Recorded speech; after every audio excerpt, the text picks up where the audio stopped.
All right, folks. I think I got this live streaming figured out. We'll see how it goes. How is everybody doing out there in Wonderland? I'm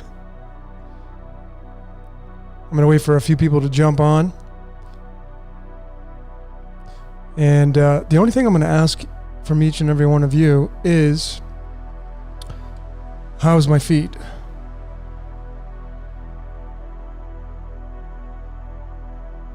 If somebody can kind of give me some feedback. Super Champion Rocker, thanks for joining in. So I'm just going to wait on somebody to give me some feedback on my transmission.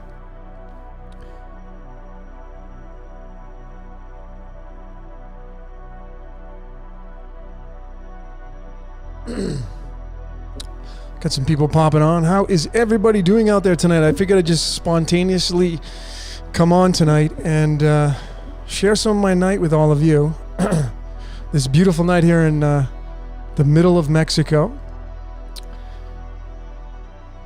Okay, cool. So yeah, I'm going to give a big shout out to my friend Gavin in Australia, because it was because of him who helped me through what you're seeing right now, because if you've been following these streams, it's been a frustrating ride. I've been really challenged with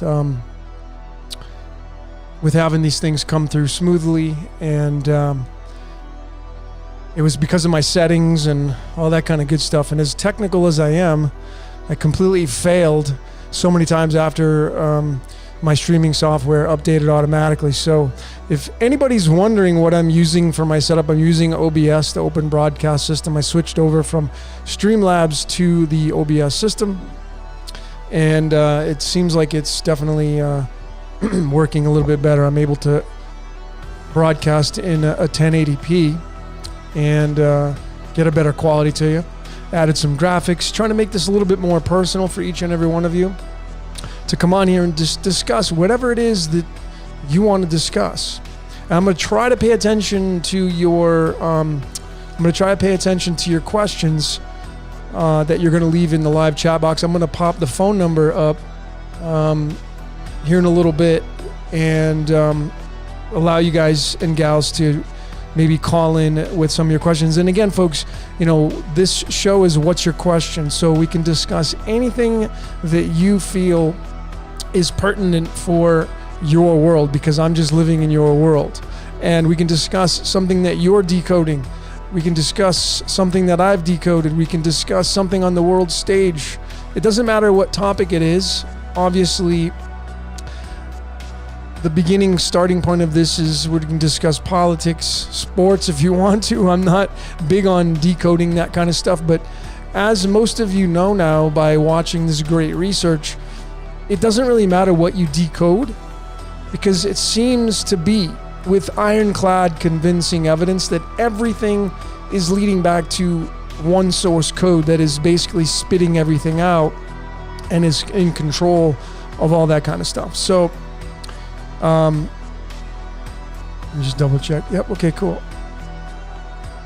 Well, it looks like I have some drop frames, but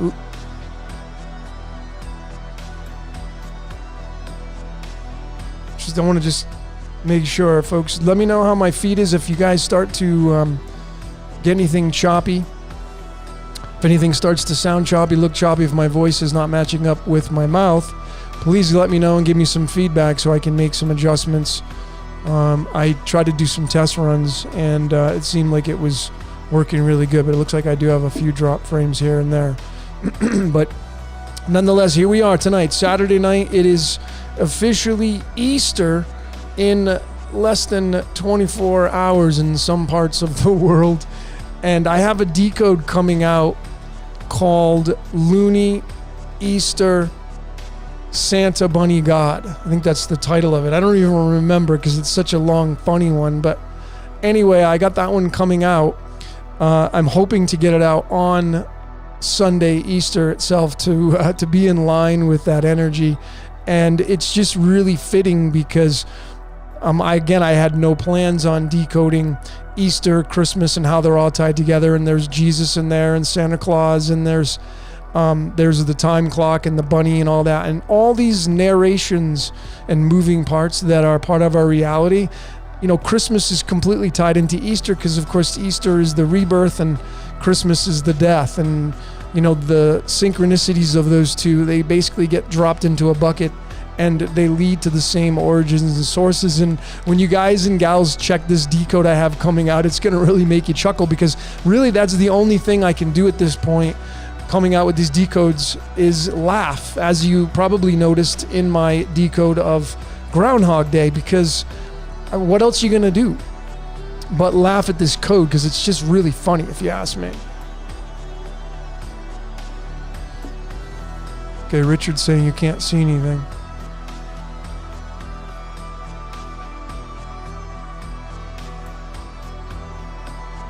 Well, if you're not on Wi-Fi, if you're using your cell phone, I'm on Wi-Fi plugged in. Richard's saying that you can't hear anything. And then I have other people saying, Super Champion Rocker saying that sound and video match. So far, so good on my end, folks. I'm just going to keep getting feedback. Never-ending story. How to get out of this Matrix hell. It's a good question.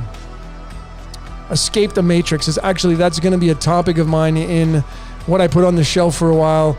Some of you are fans of it. It's the Random Thoughts series, and I have the Random Thoughts number 9, which I had a contest for, and I never ended up doing Random Thoughts number 9 because I ended up getting inundated with so many other things. Okay, good. I'm trying to read you all your comments. That means I'm going to move up a little bit. Okay. All right, we got some Australian fans. So let me go back to your question, how to get out of this Matrix hell. I don't have the answer to that.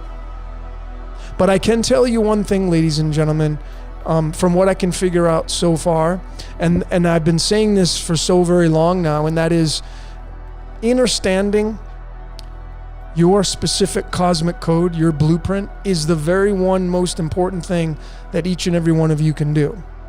There are so many layers to it. Astrology, numerology, your Briggs-Myers personality type, your color code, your Enneagram, your human design, your tarot, your cards of illumination, your Mayan astrology. There are so many layers to this. And the more layers that you know about that are linked to your specific instruction manual, the better experience that you're going to have while you're here. Because, folks, let's face it, I mean, you know, some of you believe we're in a prison.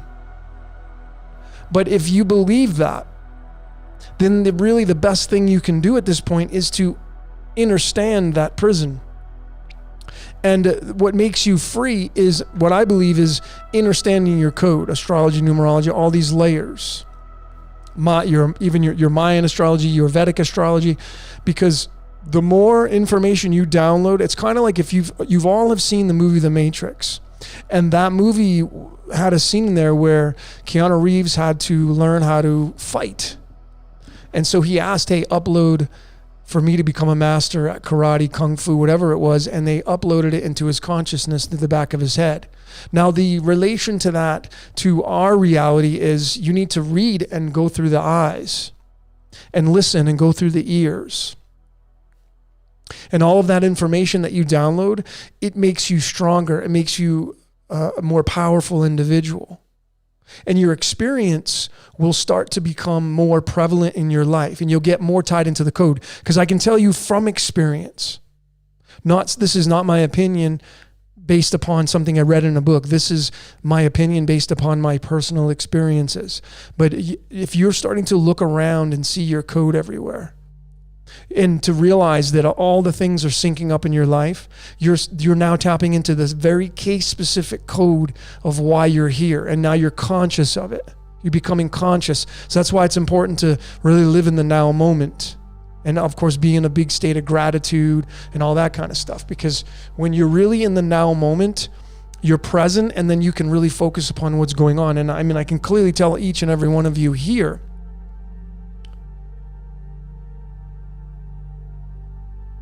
Richard Donahue, I'm sorry, my friend, you said he's blocked. Why don't you try logging off and then logging back in? Is anybody else having any problems? Let me know. Please let me know. Keep them in the comments. Okay. So Richard, just try signing off and signing back in again. But anyway, folks, the very one thing you can do is to understand your code. You should know your totem pole. You should know your cards of illumination, your tarot. You should read about your latitude, longitude of where you were born, the house you're living in right now. Decode the full address of the house you're living in. Decode the hospital that you were born in, the phone number of the hospital that you were born in. Every single little nook and cranny that you can discover about your personal cosmic code. Your brothers, your sisters, your mother, your father should know what their cards are. There's just going to be small little trigger points, and it's going to give you some more keys to your kingdom, and it's going to allow you to uncover your code.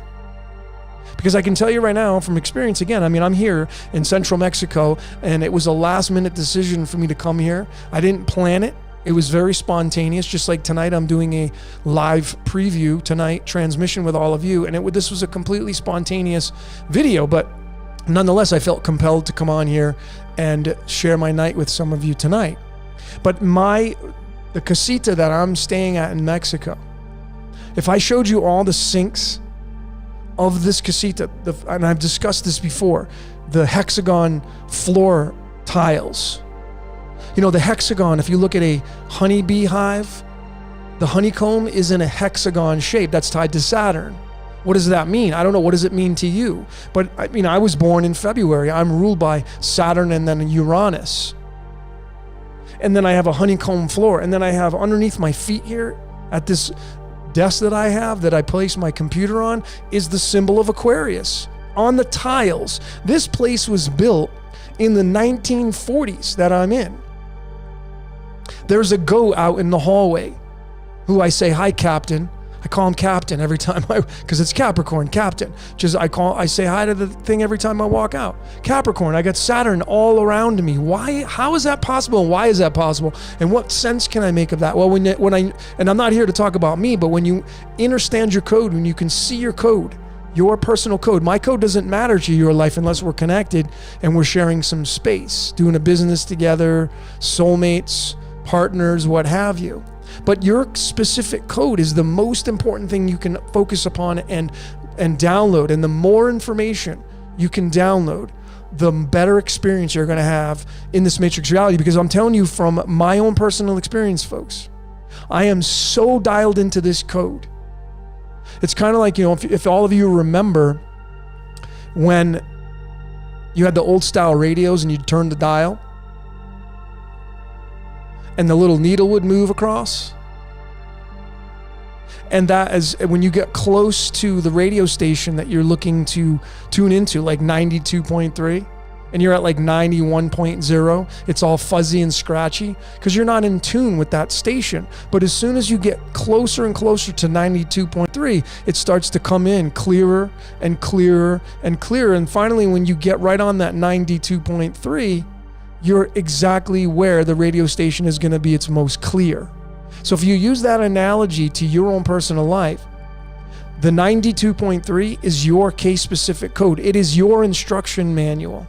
And the closer you get to it, the better experience you're going to have at understanding who you are and why you're here. There's a very specific reason why you're here, why you're coded in this world.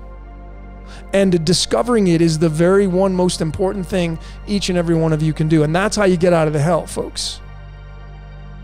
Because let's face it, we're all stuck here. Well, you watch my Groundhog Day. Groundhog means currency devil. The hog, there are things that I missed during the decode of Groundhog Day. And groundhog. Ground is 27, hog is 15. That's the devil. It's the currency because currency is 27. Groundhog means currency devil, and we know hog means pig. And when you syncretize that with theology, there's the scripture talking about Jesus doing an exorcism and getting rid of the demons and putting them into swine and then going off and making those swine run down and drown themselves in a lake. That story.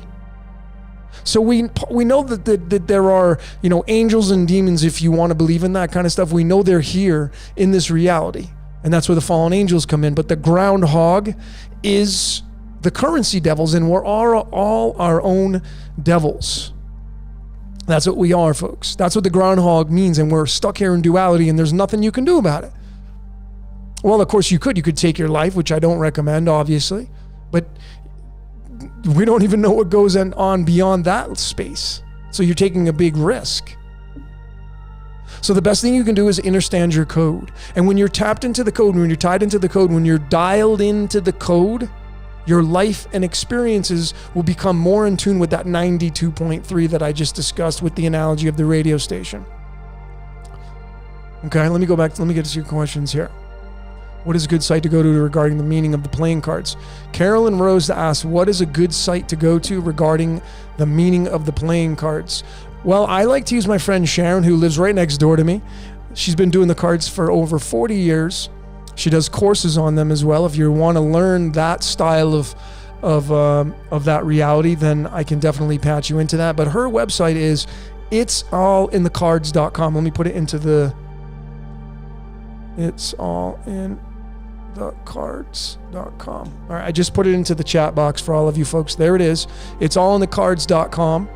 And then when you figure out what your cards are, then you can start to do a Google search or use a search engine for your specific card, and you will have more opinions, on what that card means. And then you can take your card, like if you have the 5 of clubs as your birth card, it's the 5 of wands in the tarot, and you can go and do a search on 5 of wands and the best website for that is trulyteachmetarot.com. And that website, let me put that one up there for each and every one of you, trulyteachmetarot.com.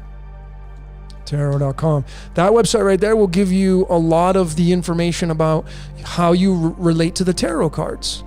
And you're looking for clues. That's all you're looking for. Not everything will relate to you, or not everything will resonate with you. So you want to find what resonates with you, take notes, copy and paste, and then trim the fat. That's how I've developed a system called life coding, which I share with people that I give readings to, but that's how you actually perfect your specific code. Because folks, if you use the analogy of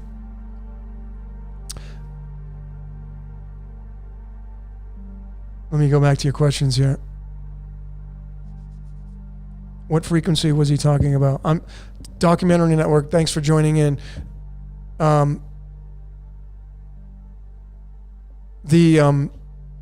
The frequency I'm talking about is your specific frequency. So I used the analogy of a radio station and using the old dial radio station, not radio station, but the old dial tuners, the receivers, and you'd spin the dial and the needle would move across, or you would do it digitally on some of the radios still in cars today, but those are getting phased out. But the point of it is that if you wanted to tune into, let's say 92.3 and you're at like 91.0 and you're spinning that dial, and whether the needle's moving or whether or not you're looking at the digital numbers moving up or down, the closer you get to that 92.3, the closer you're going to get to tuning in specifically to that radio station that you're looking to listen to. And that is exactly how our code works. Our code works very specifically to that aspect and that analogy. The more you know about yourself, the better experience you're going to have in this lifetime. The more dialed in you're going to be to the code.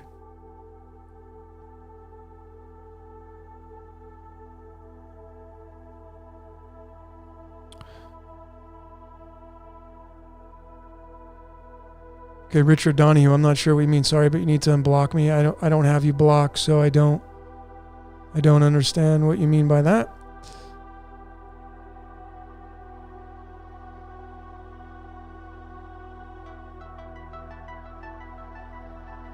But folks, I also wanted to clearly say, let's keep it civil tonight. Be nice. I don't care if you swear. But let's just not start accusing and calling people names and just getting into that low vibrational frequency that we all can easily get into. This is not a pissing match. I'm certainly giving you my truths and opinions, and I'm not saying they're going to be true for you. Make the truth your own. I've been wrong so many times that I've caught myself in. So let's just keep it civil, and let's just not be asses to anybody here. So no name calling and stuff. Come on, guys and gals. Richard's, I don't, okay, so I'm just going by the comments. Richard Donahue saying, can you see and hear me? Ladies and gentlemen, whoever's on here tonight, I got almost 40 people right now. Thanks for all joining in. If you can hear me, can some of you just give me a thumbs up or say yes?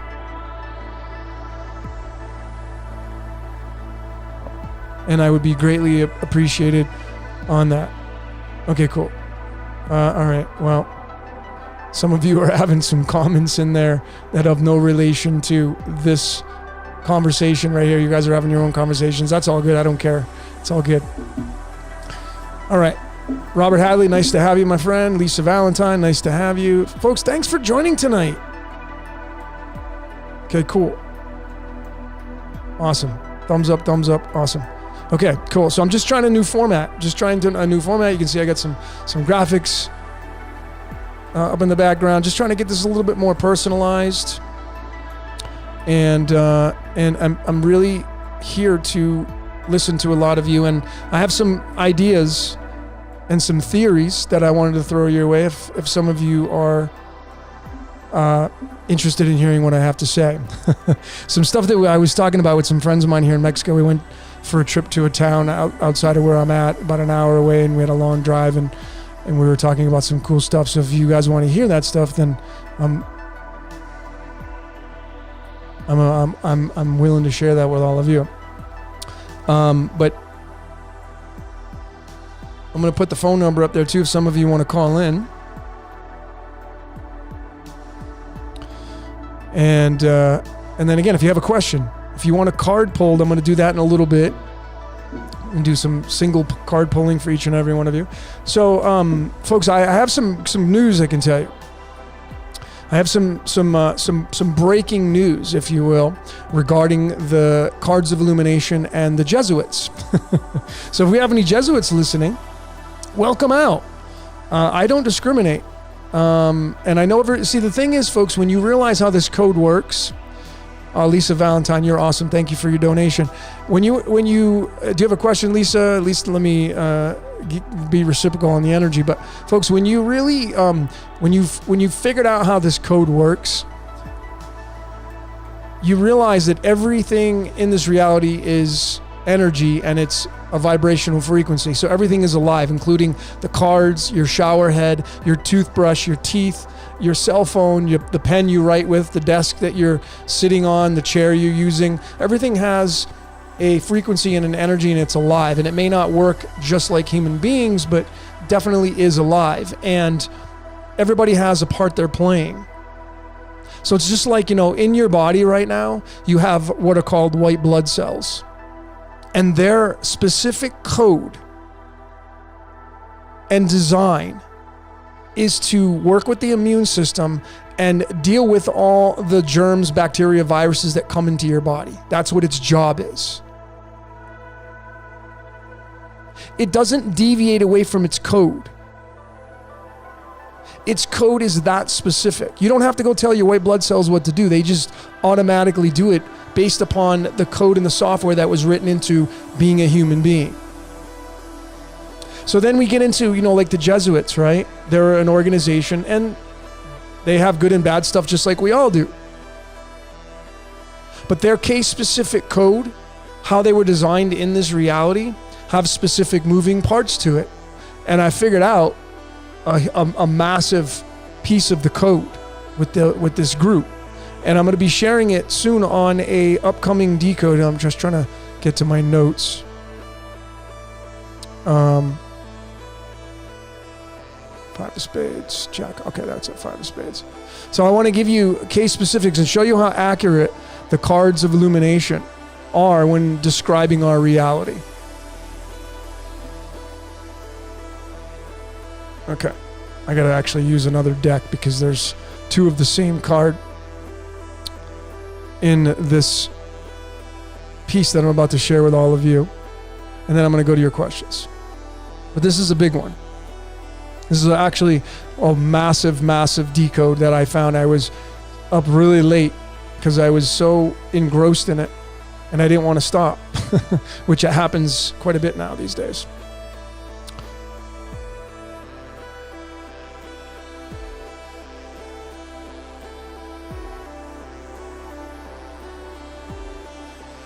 Okay. We are all gods, just have to crack the code. My video and audio are to sync. Okay, folks, if you're not on Wi-Fi, then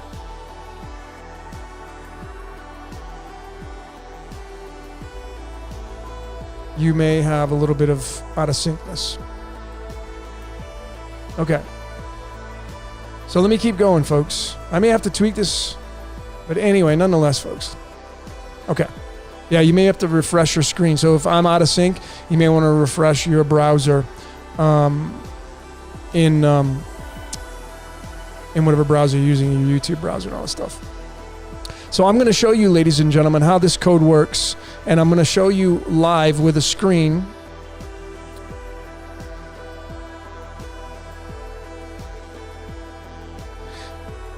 So Mike's saying we are all programmed by Jesuits. Well, we're all programmed by everything. Not just the Jesuits. I mean, they obviously have their stake on the world stage, but let's involve everything on the world stage. The school that you went to, the people that you hung around with, the mentors that you have, the parents that raised you, your brothers and sisters and friends and family. All of those layers of your specific code, they programmed you. It programmed you.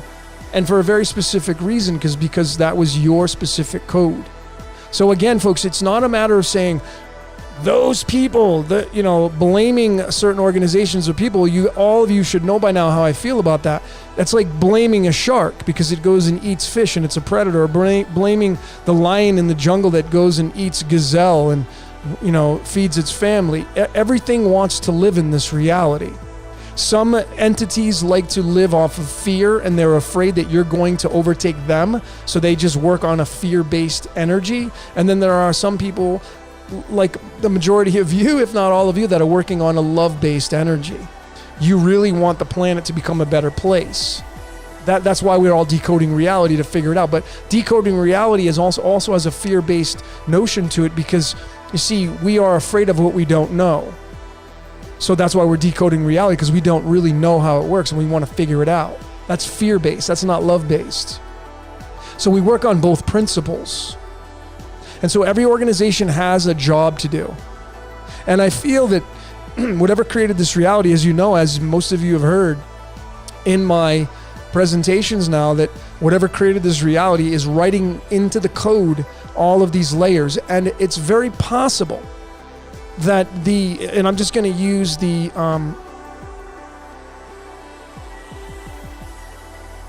so what now? I just want to use the analogy of the reptilians. If you've watched my They Live Decode. Now, if that is a reality, if that is absolutely true, if there are really aliens, reptilians, kind of like a hybrid mix of a race that is hiding amongst us. I mean, it's possible Bigfoot hides amongst us.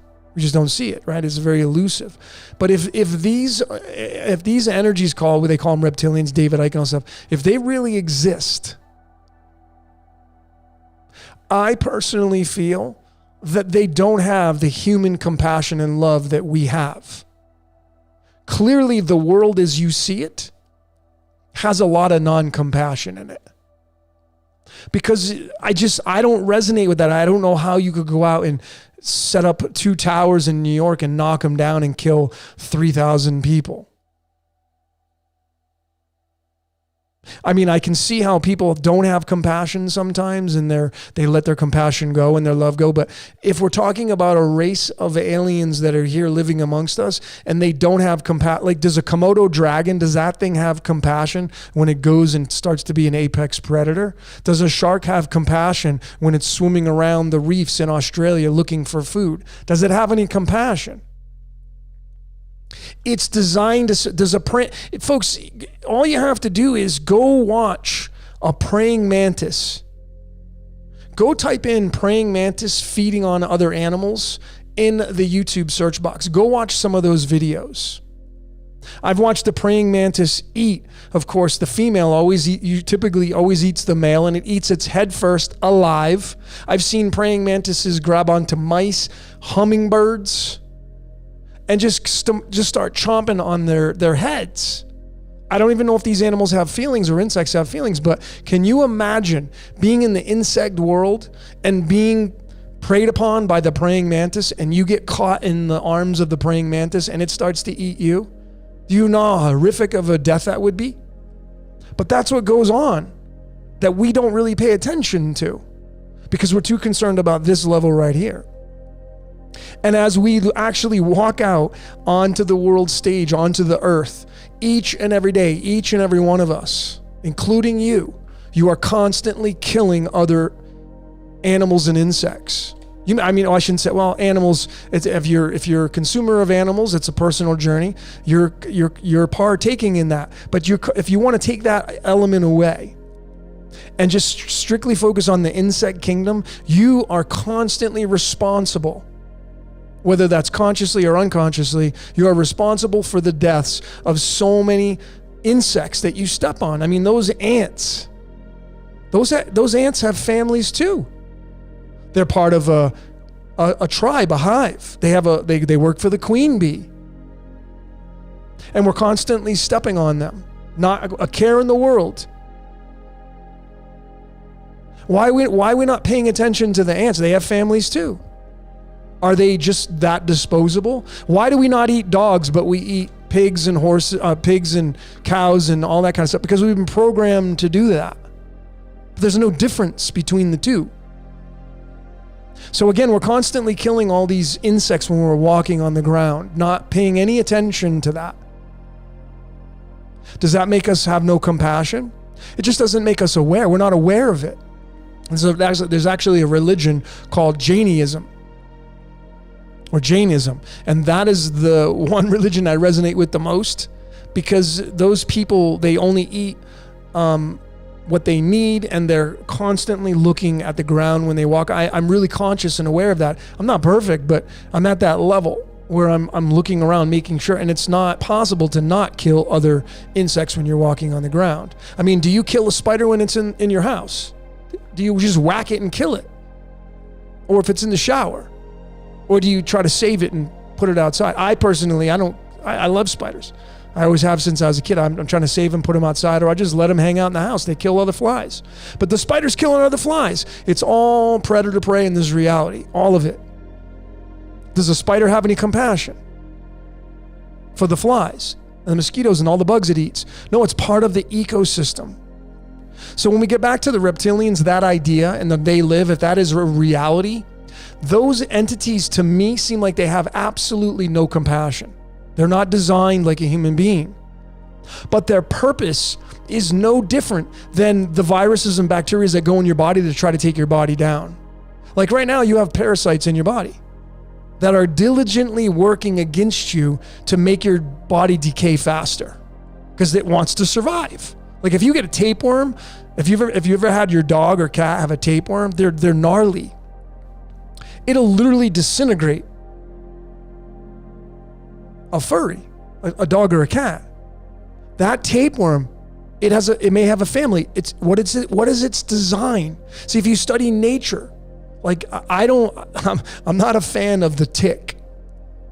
You know, ticks, those little nasty things that can burrow under your skin. You ever get one of those? You ever find one burrowed under your skin?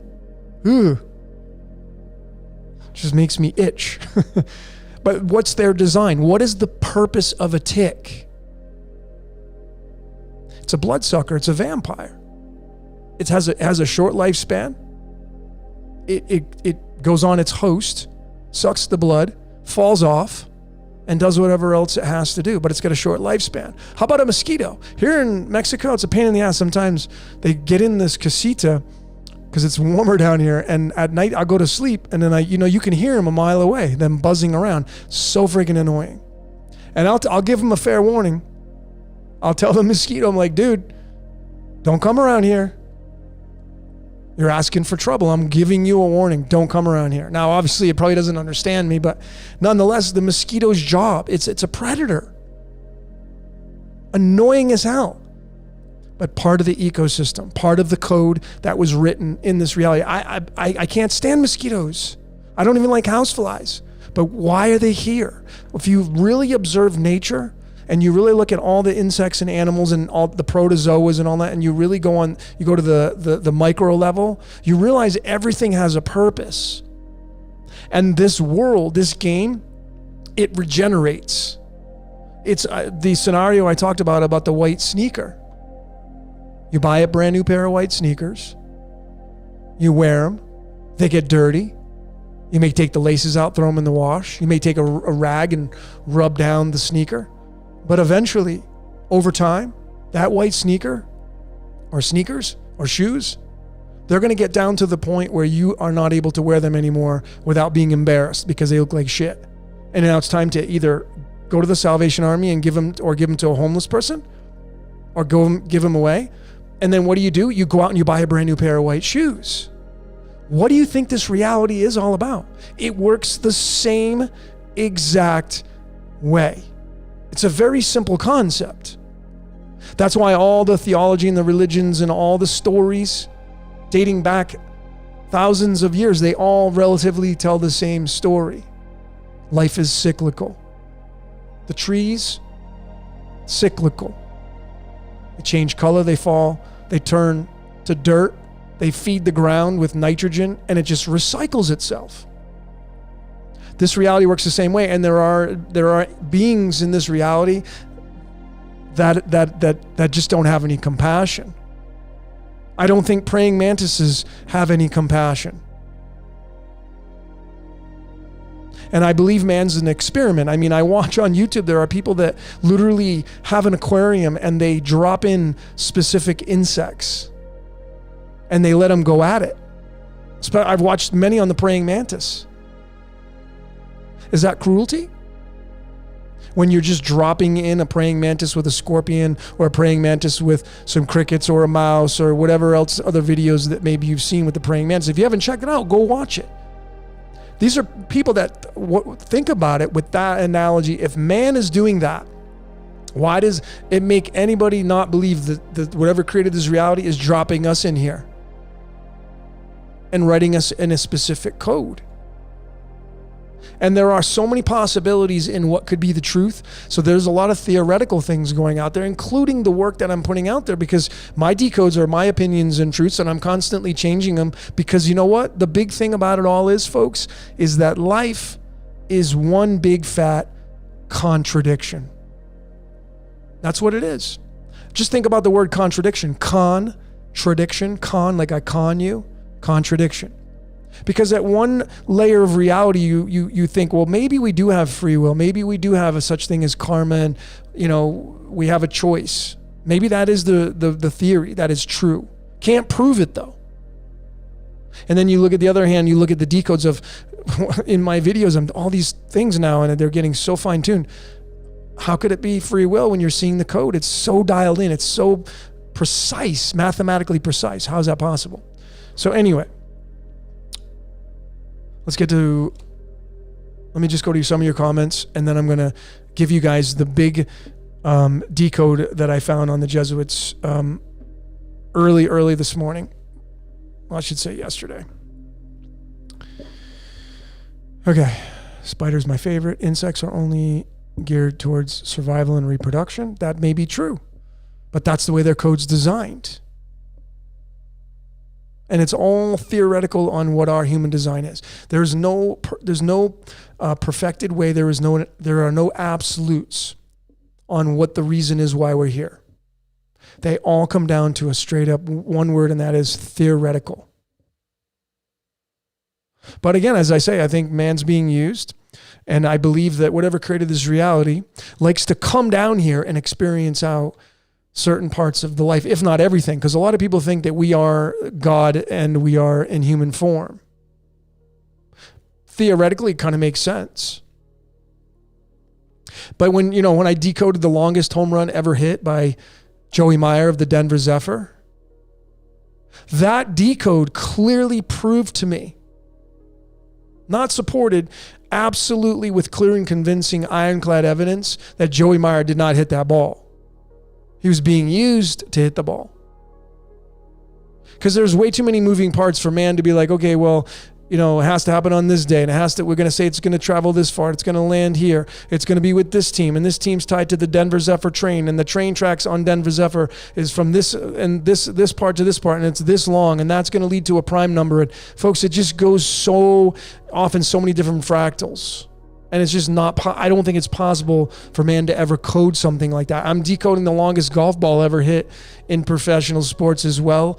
And that guy was being used. But anyway, these are all the tallest dog ever recorded, Zeus. I mean, all these things, it's just funny. You have to have fun with this. Okay.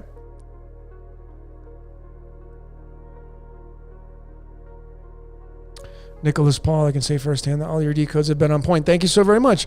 I appreciate each and every one of you and all your support. Again, folks, I always say these are my opinions and truths. You have to make the truth your own.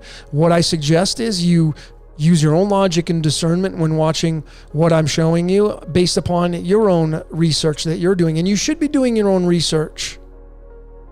You have your own specific code. When you buy a brand new car, there is an instruction manual in the glove box. It's called an owner's manual. When you buy a brand new cell phone, there's an instruction manual in the box. When you buy a new TV, there's an instruction manual in the box. But human beings, we don't, where's our instruction manual? The instruction manual is the astrology, numerology, human design, personality types, the tarot, cards of illumination. The very reason why the church told you not to go towards those layers is because they do not want you to discover your freaking code. Part of the script. The experiment is like, okay, let's put into the code. Let's see how many people actually get it. Like, let's see how many people actually fall in line with the laws, who are just going to be little followers, and then who's going to be the trailblazers that are going to go around all the BS, and they're going to pave their own way. Let's see who's going to do that. So folks, your instruction manual, like everything has an instruction manual on how to use it. When you buy a game, computer, cell phone, when you buy a new car, there's instruction manuals. What is your instruction manual? Well, your parents gave it to you, and their instruction manual was given to their parents, and it just is all whispered down the lane. Hey, well, you should do this and you should do that. But every time someone's born into a lineage, circumstances change. They get born into a different. I was born in 1973. It's different. Can you imagine being born in today's world? Woo! Some of you have kids right now. I commend you, because that's a challenge to have a child right now. In this day and age, can you imagine popping a kid out right now? Some of you may be pregnant right now. Maybe a scary feeling. Different instruction manual for somebody popping out of the womb today that was 20, 30 years ago. It's different circumstances. The game keeps changing and changing and changing. So anyway, folks, I want to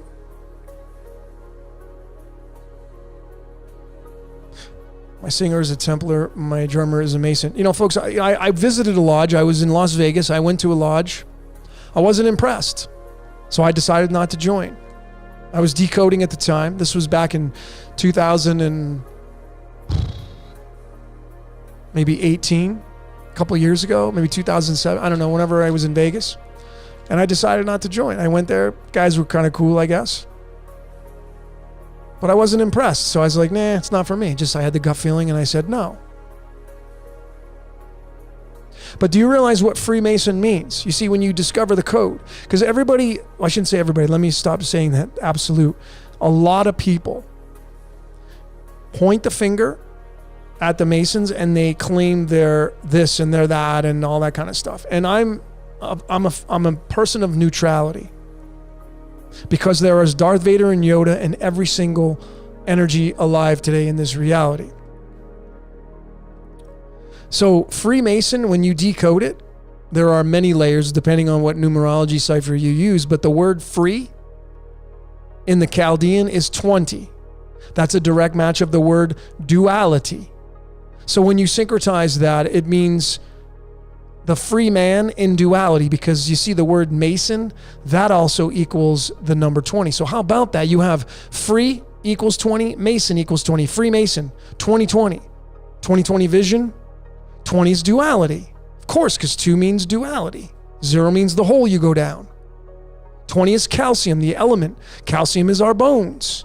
So Freemason, on an esoteric level that most people don't pay attention to, means the free man, the free builder, because Mason means builder. It means the free builder in duality, and it's the man because it's calcium. That's what it means. Now, if you want to tack on other stories like, well, you know, the Masons, they're this and they're that, they could be that. That's totally fine. A lot of us are a lot of things. We all can be loving, we all can be evil. We've all been those things. But we quickly point the finger because that's what society is telling us to do. We just look at one layer and then we're like, oh, yep, there it is. Yep. And it's just that. That's just that. It's not just that. Because there are some good people that are in that Masonic lodge. And then there are some people that do, they have the knowledge and they use it against you. But that's what Freemason means, folks, and that equals the number 40, and that's zirconium, which means gold-colored, and of course that's going to lead all its energy to the Gnostic demiurge Yaldabaoth, and that's what I believe to be the puppet master, tied to that, the 58.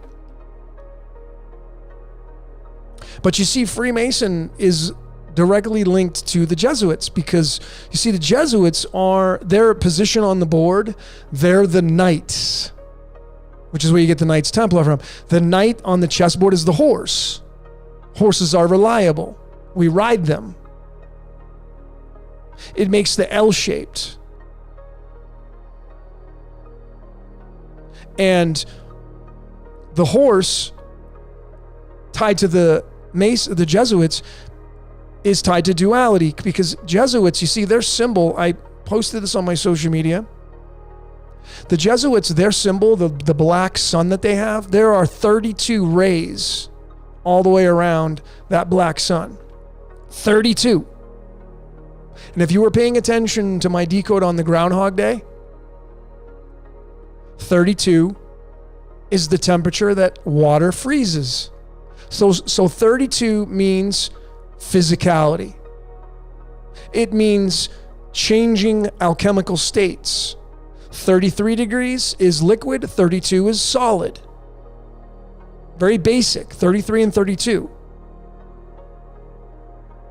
And the Jesuits have 32 rays on their logo. That is done on purpose.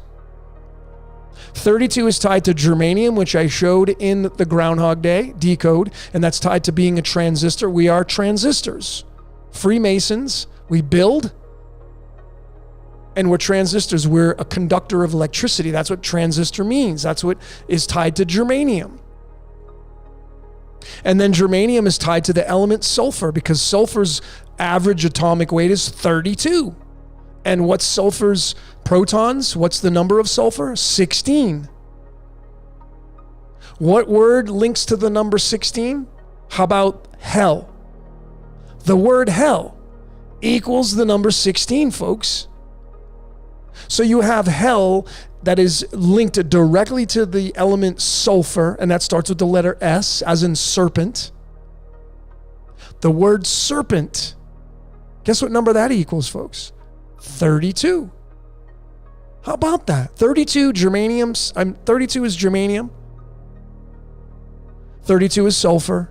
Sulfur is 16. 16 times 2 is 32. It's tied to germanium, and 32. It's tied to the serpent. It's tied to the 32 rays that it makes up the Jesuit logo. So the Jesuits are claiming that they are the knights on the chessboard, because we're playing chess. We're playing a game called life.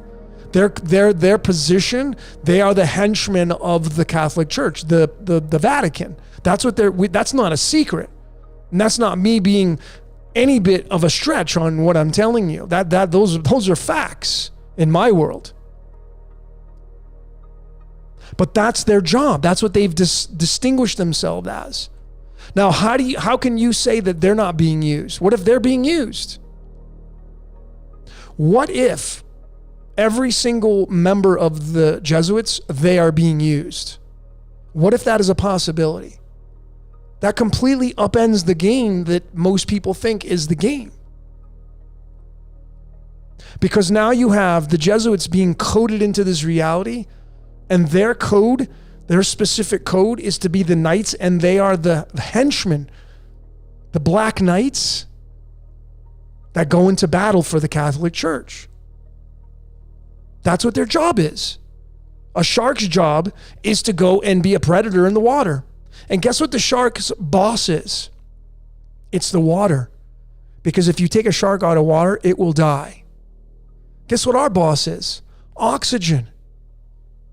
What's oxygen's element on the periodic table? Number 8. What's the number 8? It's the hourglass that we live in. Our boss is oxygen, amongst a lot of other things.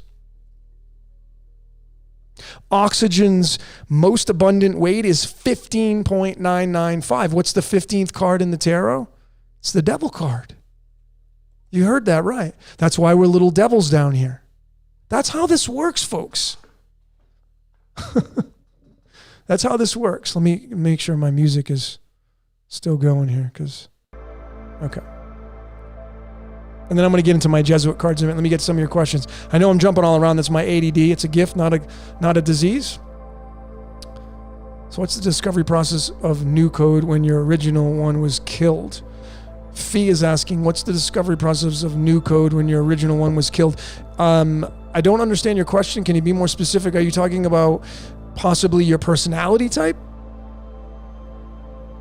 And your personality type changed, or your Enneagram changed, or something like that? Is that what you're talking about? I don't know.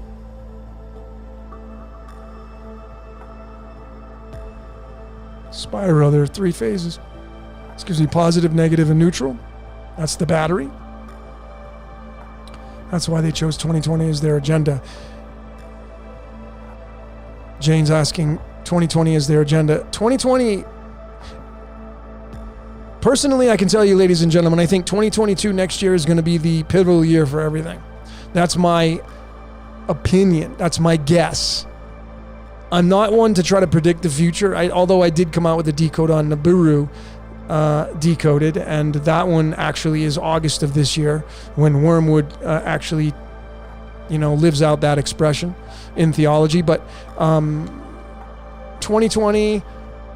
2021, these are all setups. Remember, 2022 is the 222 linked. I believe the age of Aquarius, from the research that I've been doing, I believe that the age of Aquarius will be officially in play in 2022. That's my take. I think that because I was, a lot of times you hear me say we're in the age of Aquarius. It's very possible we're not. We're right at the tail end of Pisces, and we will move into the age of Aquarius in 2022. That's where I'm at right now, currently, and that's subject to change. Okay.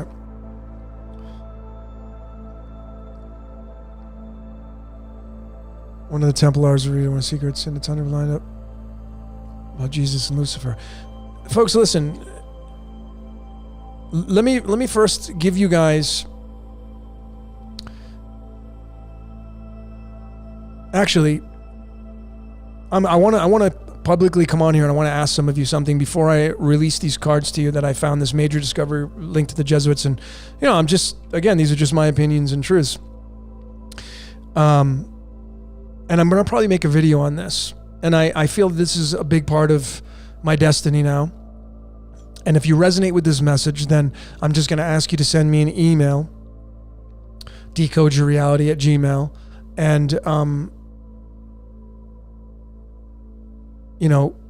listen to what I'm about to tell you. So I've had a lot of people come to me, and it's always been really easy for people to talk to me. People will tell me stuff like, I don't know why I'm telling you this. I just feel really comfortable telling you. And it's just been that way my entire life, part of my code. And, my middle name is Arthur. My middle name is Arthur. And a lot of people have been saying, oh, it's Arthur the Round Table. Forget about the king thing. I'm not really concerned about that. But it's Arthur of the Round Table. So I've had a lot of people come to me, and I get people send me emails sporadically out of the blue or touch base with me on social media. And they will say to me that they have certain special powers that they can't talk about to other people because people think they're crazy. I'm talking about people that have the ability to perform magic and they're conscious of it. Like people that come to me and say, I can change the weather. I can do this to certain people just by thinking of it. I can do this and do that and do this and do that. I'm not going to go into details. But if you're one of those people, I want to hear from you because it's your time. And I strongly feel this message is for you. And I believe, folks, you see, we've gone from the analogy I'm going to give you to follow up with that is that, you see, this reality, I believe, is about to experience superheroes. And then you'd have the villains.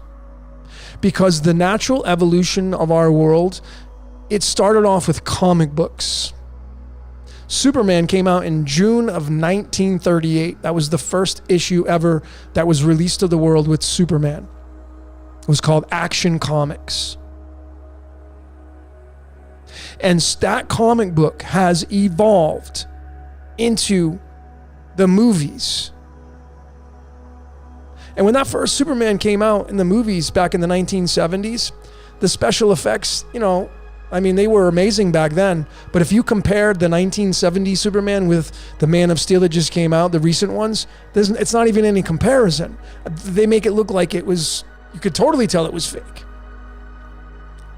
So we've moved from comic book on 2D paper to now moving into 3D on the movie screen. They even have 3D movies. And now it's so real. And then the video games, you can put the virtual reality glasses, you can really be in that reality. I personally feel the next step in what we're going to see in this reality is we will have real live superheroes on the world stage. There's a show I'm watching right now that this is the reason why I'm telling you this is what kind of tipped me off is there's a show on Amazon Prime called The Boys, and probably some of you have watched it. Just started watching it. But it's been triggered in my mind for a very long time. I've always been a superhero fan. As long as I can remember, when I was a kid, I was an Incredible Hulk fan. I got into bodybuilding because of that, and the rest is history. But I feel strongly in my intuition that the next stage in our world will be superheroes. And I believe they are living today. And I believe that some of you watching this transmission, you are one of them. And you see, you never were given an instruction manual on how to use your power. And if you don't practice your power, it becomes stagnant. Mozart, who was one of the greatest pianists of all time, I decoded Mozart. He was a prodigy. He was composing at the age of 4. Can you imagine that? And then what did he do to become one of the greatest pianists of all time? He practiced a lot. Did he practice every day? Probably not, but his father and his family probably pushed him to practice, and he became better, and he became better, and he became better, and he became so freaking good. If some of you out there are watching this transmission, if you're listening to this, whether it's live or if it's recorded and you're watching it 2 weeks from now, a month from now, I'm calling you out and I'm asking you to come forward. You don't have to come out and tell me who you are, but if this message resonates with you, if you feel like you have some kind of power, folks, I believe that time is now to come out, because that's why the X-Men, the whole story of that movie, that series, was about Charles Xavier. Charles equals 22, which is a link to the Titans. And we're all Titans down here in Tartarus. But that school of the gifted, they had to go to the school to learn how to use their power. There's something out there that you can do. It's called remote viewing. Anybody can do it. Anybody can practice it, and anybody can do it. But there are some people that are just naturally gifted to do it. But if they practiced it on a daily basis, they'd become better at it and better at it. And then if they have somebody that can recognize their talents, like a talent manager, and I've been a manager my whole life in a lot of ways. I've been a life coach, a life strategist for many, many, many, many, many years. I don't even like using that watered down life coach. I've always used life strategist. I've helped a lot of people in life. And then I've gone from personal development. Now I'm into the mystical arts, decoding reality, and I give readings and astrology and all that kind of stuff. Now I'm moved into that sector. But now I feel like it's the time to move into superheroes. Before I had Brain, Body, Soul, folks, and Decode Your Reality, I had a company called 22days.com. I spelled out 20 and then the number 2, days.com. And the reason why I chose 22 days is because I knew I was studying personal development at the time, and I knew 21 days was the typical time frame that someone would establish a habit. So I'm like, 22 days is the day of celebration. And I didn't know at the time that 22 is tied to titanium, the Titan, Saturn's moon Titan. Didn't know that. And I am so directly tied into the Titans, it's ridiculous. My sister, she has the 22nd card in the deck. She got the 9 of clubs as her birth card. She got the Titan card. My sister does. I got the 47th card. She's got the 22nd card. But nonetheless, folks, I feel that part of my destiny now is to lead up and to help people discover their power. And if you're one of those people, I'd love to hear from you. The time to be afraid is over with. And I'm telling you right now, I think part of the reason why the suppression of the astrology, numerology, because that is part of your instruction manual, and they knew, the people that are trying to suppress it, because they live in fear, because they're like, oh, if these people, they're superheroes, and I know that they're going to be born, they're going to come into this world, and if they know their code, they can take us down. That's freaking absolutely right, they can. So I feel I wanted to publicly come on here, and I have a friend who is from England who inspired me. She knows who she is. And if you're watching this, thank you so very much. I'm not going to mention any names just out of respect, but she's a gifted human being. She has powers that I don't have.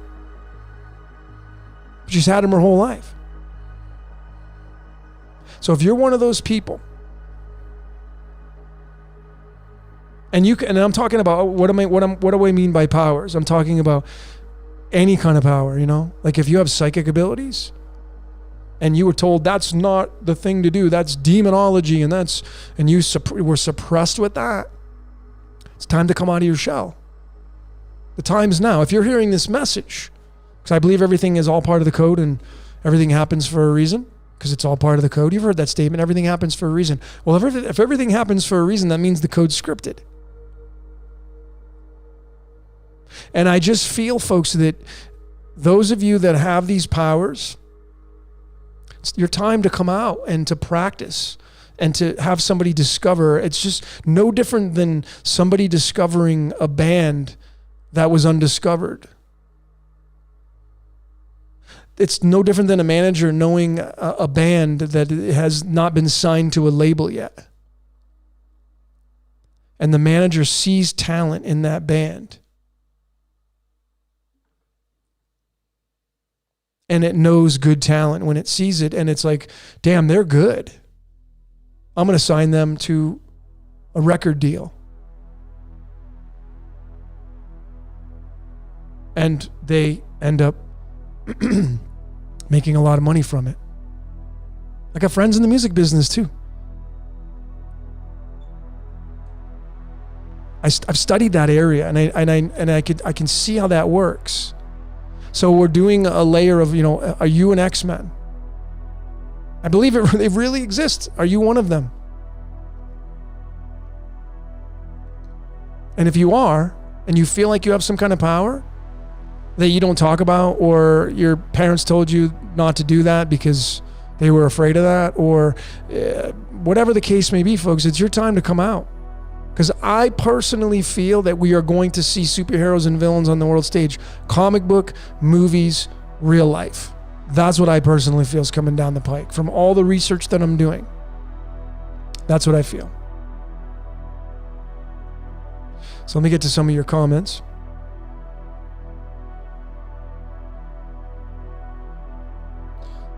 Thanks for your comments, Jen.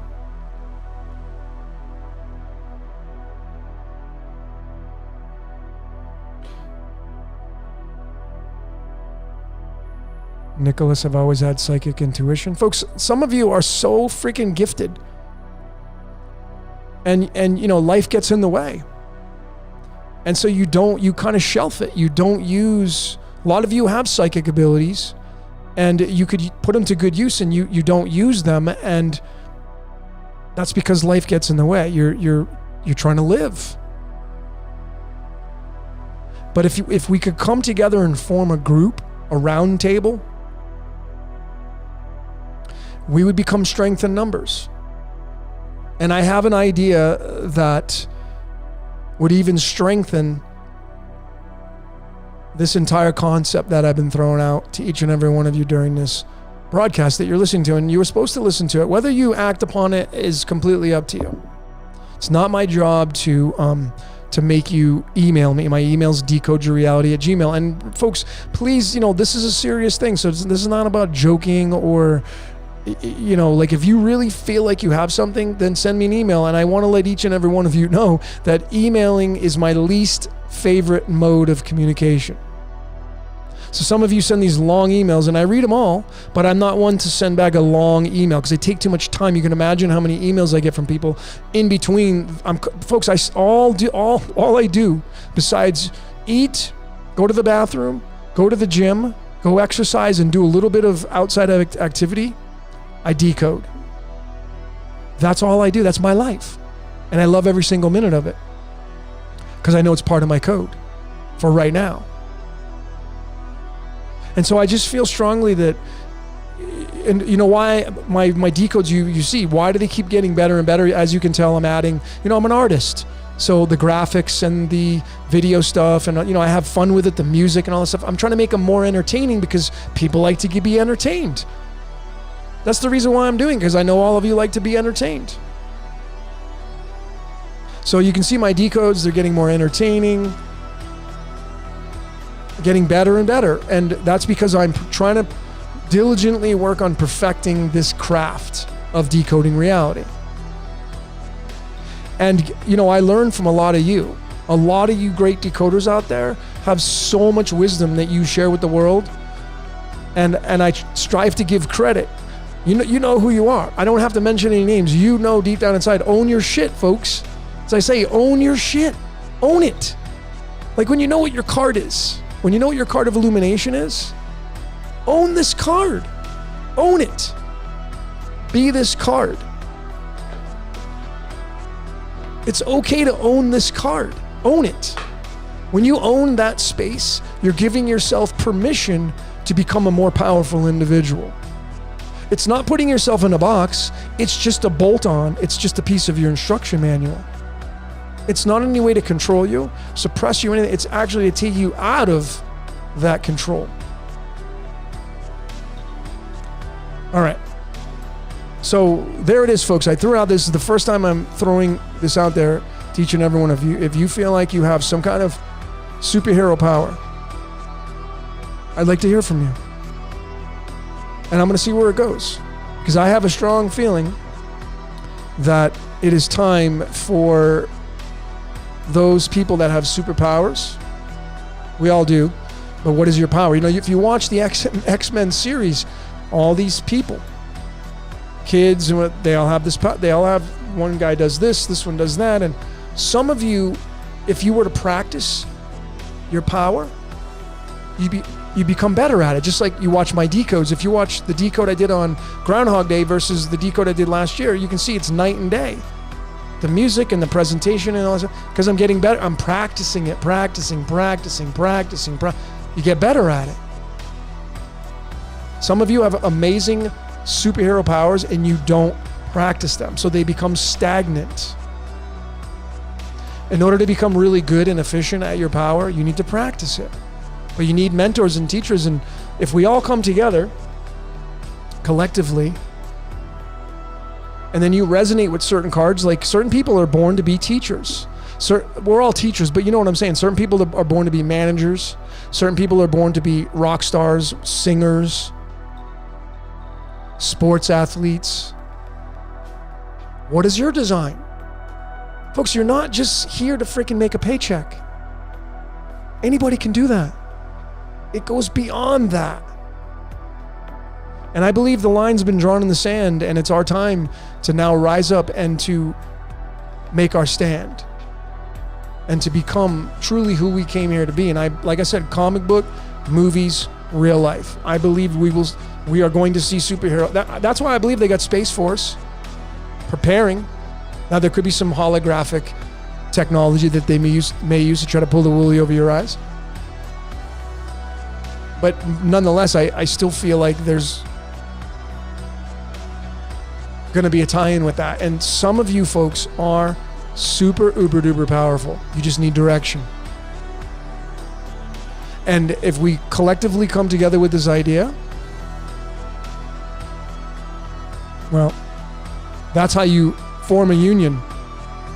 That's how you form a group of people that become really powerful, is by coming together and not being scattered. And that's, the division that we see in the world, that has to be eliminated from our consciousness. Everybody watching this transmission, you're here to make the world a better place, I would hope. The only way you can make the world a better place is to become the best version of yourself. Some of you don't really know who you are. You don't know your cards. You don't know your astrology. You don't know where your Mercury is placed. You don't know where your Virgo's in place in your zodiac wheel. You don't know what your midheaven is. These layers are all part of your personal instruction manual, and it's imperative that you discover that code. So that's why I'm a huge advocate of going to expos and conventions. I've probably seen some of you at some of those before. And I'm hoping they open it up. I have a friend in Dallas. His name's Tony. Hi, Tony, if you're watching. And he's got some events going on in Dallas. Is like 5 different events. There's the Conscious Life Expo in Los Angeles, where people that are conscious, they want to become conscious, new humanity developments and all this stuff, they go to these conventions and they learn and download, and they get Reiki, and they get healings, and they have psychics and all this amazing stuff that we're all doing. That's, folks, the decoding world is freaking blowing up right now. It's blowing up, but there's no direction. The decoding world is showing us that there are people out there that have superhero powers. I believe it fully, but there's no direction. And when there's no direction and there's no management, you will have nothing. There will be nothing in place, and we will go nowhere. So that's what I'm here to say. And I know I kept rambling, so thank you for listening. Okay.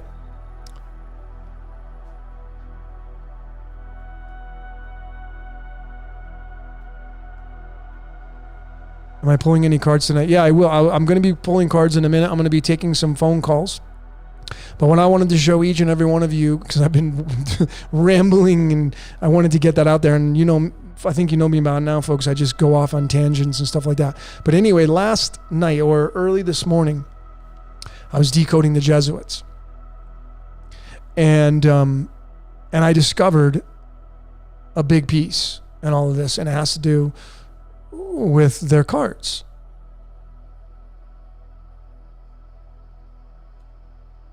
And I'm going to show you the 4 cards, because each and every one of you all have 4 specific cards that are tied to your life.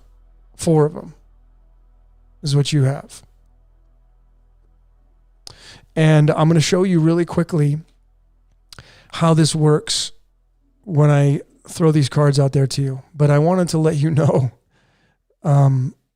that I was researching the founder of the Jesuit Society and all that kind of stuff. And actually, I want to pull it up right now. And I want to go into telling you guys what I found. Because it seems to be a hot topic. I mean, a lot of people are talking about it a lot of times. Okay, it was founded on August 15th. So you know that I'm going to go and compare that with the cards. So the Society of Jesus was founded on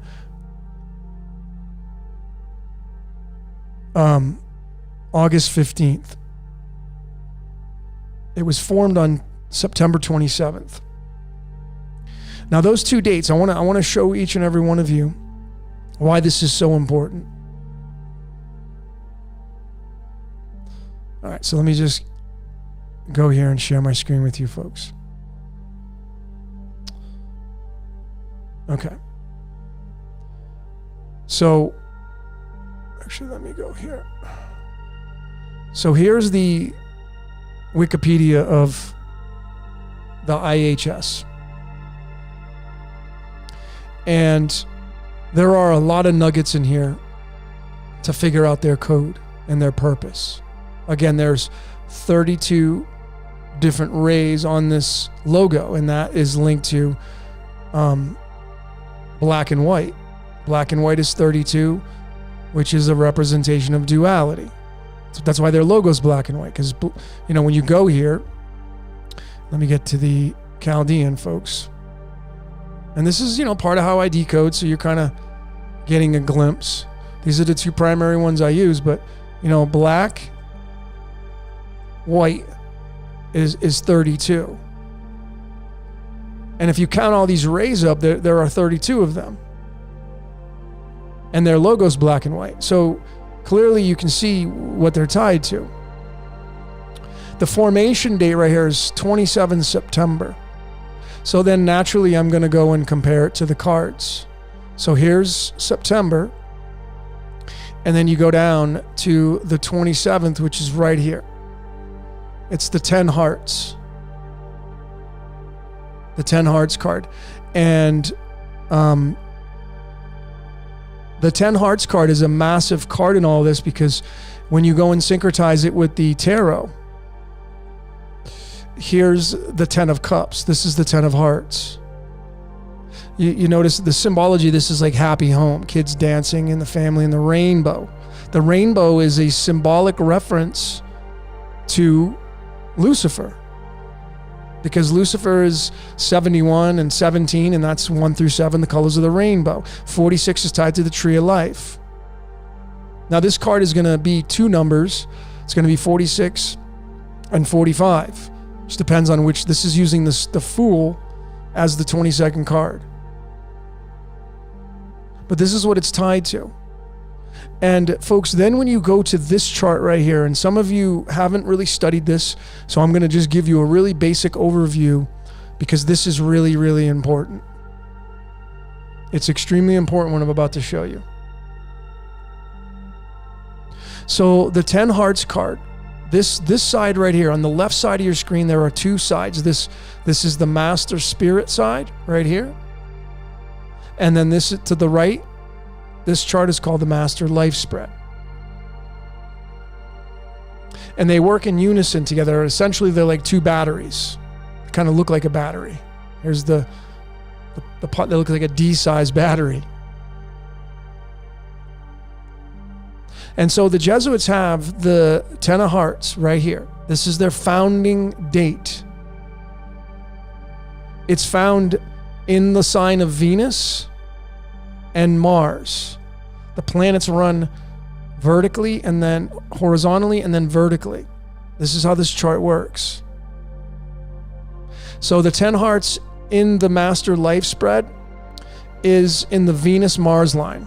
How very fitting, because what's duality? It's black and white, it's male-female. But then if we go over to this side right here, the master life, and we look at the same exact position of where that card would be, it's the 5 spades card. It's the 5 spades card. And the 5 spades card, do I even have, I don't think I have it open. The 5 spades card is card number 44. This is card number 10, and this is card number 44. And then what we want to do is we want to find the other 10 of hearts, which is right here. So now we're in the Jupiter-Mars line. And then we come over here to the left side, and we find the same exact position that's occupied with the Jack clubs, card number 24. So if we add them all up, let me show you with the calculator.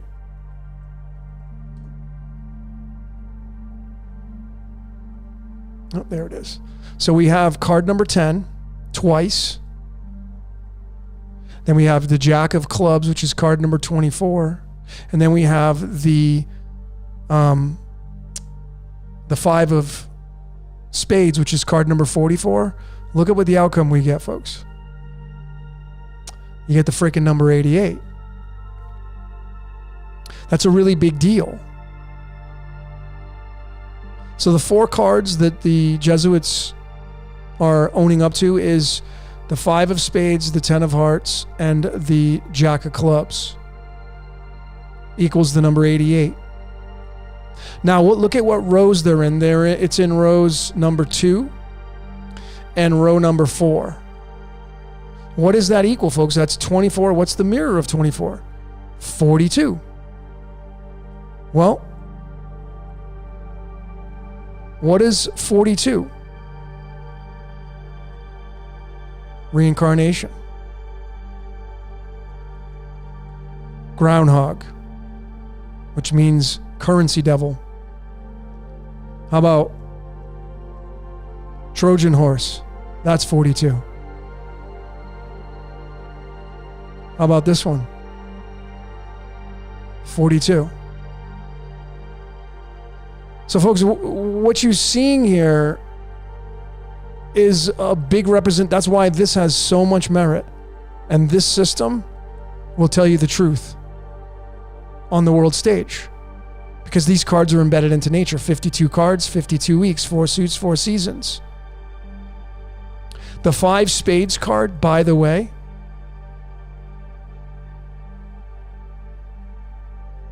it's this card right here. The symbolism in this card, it's kind of like these people in the background, they've thrown their swords down, and this guy right here has got 3 swords in his hand. And I want you to notice the symbology in this card. He has 3 swords, and there are 2 that the 2 other people that have walked away, and they're like, screw you, I don't want to play your game anymore. They've thrown them down. There are 2 here and 3 here. What's 2 and 3 when you bring it together? That's 23 or 32. So you can see when you really look at the symbolism, and of course this is the V. Vanadium, the crown. 55 means secret destroyer. 55 is tied to the yod. 55 is the 10th Fibonacci number. When you look at numberempire.com, folks, this is how you decode, folks, beyond just connecting numbers. 55, the card number that they're tied to, it's the 10th Fibonacci number. That's the 10th. The 10th number in Hebrew is the yod, the yod he vav. So who do you think the Jesuits work for? That's the very reason why when you look at the Bible, the King James Bible, which is the primary Bible of the Vatican, and you look at this thing, at the very top right here is the Yod He Vav symbol. So we have a Catholic Church having a Jewish symbol on top of their book. That's why there's really no separation, folks. There's absolutely no separation with that. All right, so let me just get that out of here. Okay.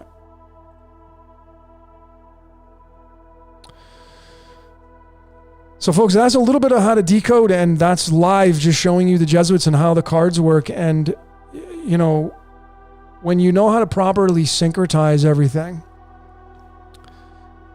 you can start to see the code for what it really is.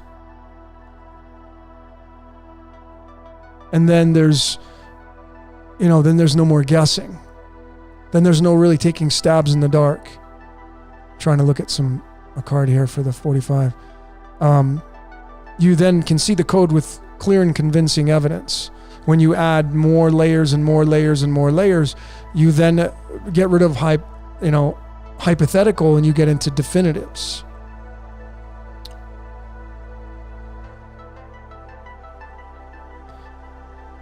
You know, I mean, the card 45 in the medicine deck, is the blue heron. And the blue heron, of course, what's the color blue? Blue in numerology equals the number 16. What is 16 linked to? It's linked to hell. The most dominant color in nature is blue. And then you got green as the runner-up, which is tied to Saturn and Jupiter. Jupiter's green and Saturn is blue. And then the third dominant color would be yellow, which is the sun, which is linked to Mars. And then when you take the Mars, Jupiter, and Saturn, all three of those, that makes the 3-4-5 triangle, which is the divine triangle, the number 216, which is on top of the White House. That's what that means. The 216's tied to the Yod-Heh-Vah-Heh. That's what runs Washington, D.C., or has at least a big say-so in it. Because again, you know, like you've all heard me say Yaldabaoth, and folks, they're all the energies. It could be that Yaldabaoth is the boss of the Yod, or they're the same entity, but they're all playing out their parts. They all have their parts in this reality. And that's how it works. So that's just a kind of a brief overview, and I hope some of you got that, of the expression of the Jesuits. And wait till I come out with the Decode on the game of life, and probably going to include some of that. You know, remember, folks, some more nuggets with the Jesuits. I mean, this right here is one of their cards, and if you look at that symbol on there, folks, that's an X. You can place an X over those spades. And you know what the shape of that is right there, folks? The Georgia Guidestones. There are 5 pillars of the Georgia Guidestones. It's right there in the 5. The 5 is the busiest number. The 5 is in the Groundhog Day. It's 5:59 in the dream state, and then he wakes up as carbon in 6 a.m. But this is card number 44 right here, by the way. Card number 44. And what's 44? It's gold currency. So when you put your faith in the cross and the Christ and all that energy and that terminology and stuff, who do you think that goes through? Because it can't just stop at Christianity, folks. Because Judaism came, according to history, came first. The Torah was before the New Testament. So it's just really funny.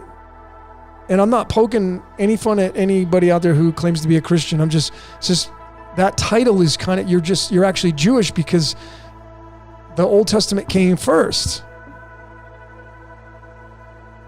And if you take the Old Testament, I mean, there is nobody that I know of that's a Christian that doesn't use the Old Testament. They use the Old and the New. So if you really want to get technical, if we really want to break it down to a very technical level, there's no such thing as any title. It's all the same source, going back to the same source. Torah is 19, that's a battery. So anyway, getting back to the Jesuits, the other card that they have is this one right there. It's called the Jack Clubs card. This is card number 24. What is 24? It's our X chromosomes. So you can clearly see when you syncretize it, when they have this massive amount of power and they're wielding their magic through magic spells, and they're at that understanding or understanding level and conscious level, and you can clearly see that they're part of these cards. You can tell how much power they have over the world society because they're the henchmen of the Vatican. That's just what their job is. Just like you have a job, I got a job. That's the job of that organization. And that's how it works.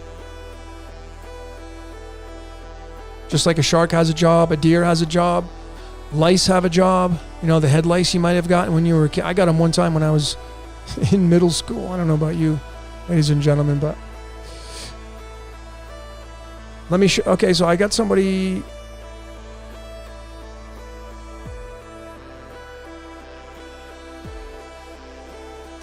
Thanks all of you for joining. I appreciate all your support. What are your thoughts on my mother's experience. She was a young woman and Jesus appeared to her to tell her about my future birth. Well, Nicholas, again, everything has its moving parts. I won't mention it because I did a reading for somebody, but I don't want to get too personal. But folks, it doesn't matter what I think. All that matters is what you think. But remember, if you give you a perfect example. If you were somebody who currently right now only went to the level of algebra in school. I only went to general math. I got into algebra, but I hated it. It's as far as I think I got a D in algebra. I barely passed. But now I'm studying, because of my friend Sheldon. Hi, Sheldon. I'm studying trigonometry. And as most of you know through my decodes, the sine and cosine waves, that's the footprint of each number. And let me tell you, that is some serious advanced decoding. That really poo-poos on the basic stuff. And there's nothing wrong with basic decoding. You got to start somewhere. But it doesn't even compare basic decoding versus the trigonometry and the sine and cosine waves. It's not even in comparison. Now you're really, really narrowing it down.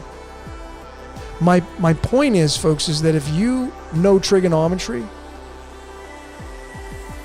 and you go try to talk trigonometry to somebody who has just learned algebra and that's it, you're not even ever going to be able to get your point across, ever. So it's very challenging to release these layers that I'm still finding because I'm a student. It's really challenging to release these layers to the decoding world because everybody's at their own level of decoding right now. But I feel that if you really want to go as far as you possibly can, decoding yourself is the number one priority, and you should be doing it on a daily basis. I do it all the freaking time. It's not because I'm living in my ego and I'm trying to be, I want to know how exactly I function. I want to know it. I want to know everything. And because of that practice, folks, which is I'm going to suggest to each and every one of you, I feel that I have so dialed into the reality called the Matrix and the reality called nature, because there are two, but they're all part of the same source. All part of the same source. So I was going to show all of you, somebody had said something. Jennifer, I would love to know my cards. Jennifer, thanks for joining. If you want to know what your cards are, there's a video I put out called How to Decode Yourself on this channel. If you go to my channel, Decode Your Reality, and then you click on the videos category, it'll have all my videos. And the one of them is called How to Decode Yourself. On the very right-hand side of any YouTube channel will be a little magnifying glass, and you go in there and you just type in How to Decode Yourself and you'll pull the video up. That's where you should start. And I'm going to put it in the search. I'm going to put it it's all in the cards.com. There's my friend's website where you can discover what your card is. Your main card. And you have several cards, but you should know what all your layers are. The personality type. Let me give all of you that website. If you don't know what your personality type is, or you feel like you've changed, because that's what happens, we end up changing our personalities. But let me give some of you that. Here it is. There's the personality type test. 64 questions. Quick and easy. And know what your personality type is. You'll have a 4-letter personality type, and you should know what your personality type is. It's very that simple.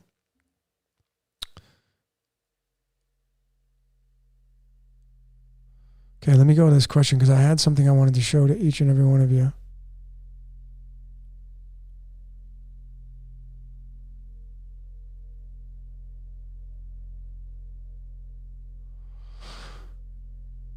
Solomon, thanks for joining. First time in your chat. Thank you. I'm trying to find, somebody had posted something. I'm trying to find it to give you guys a card for the tarot. because it's an important one.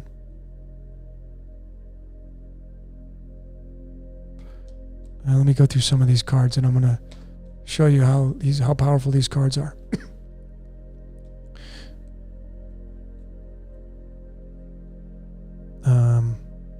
Oh, here it is. I wanted to show all of you because, folks, I'm heavily studying Greek mythology right now, which I think is more fact than it is myth. And I've come to the conclusion that one layer to observe the reality through the cards. Let me pull it up for Prometheus.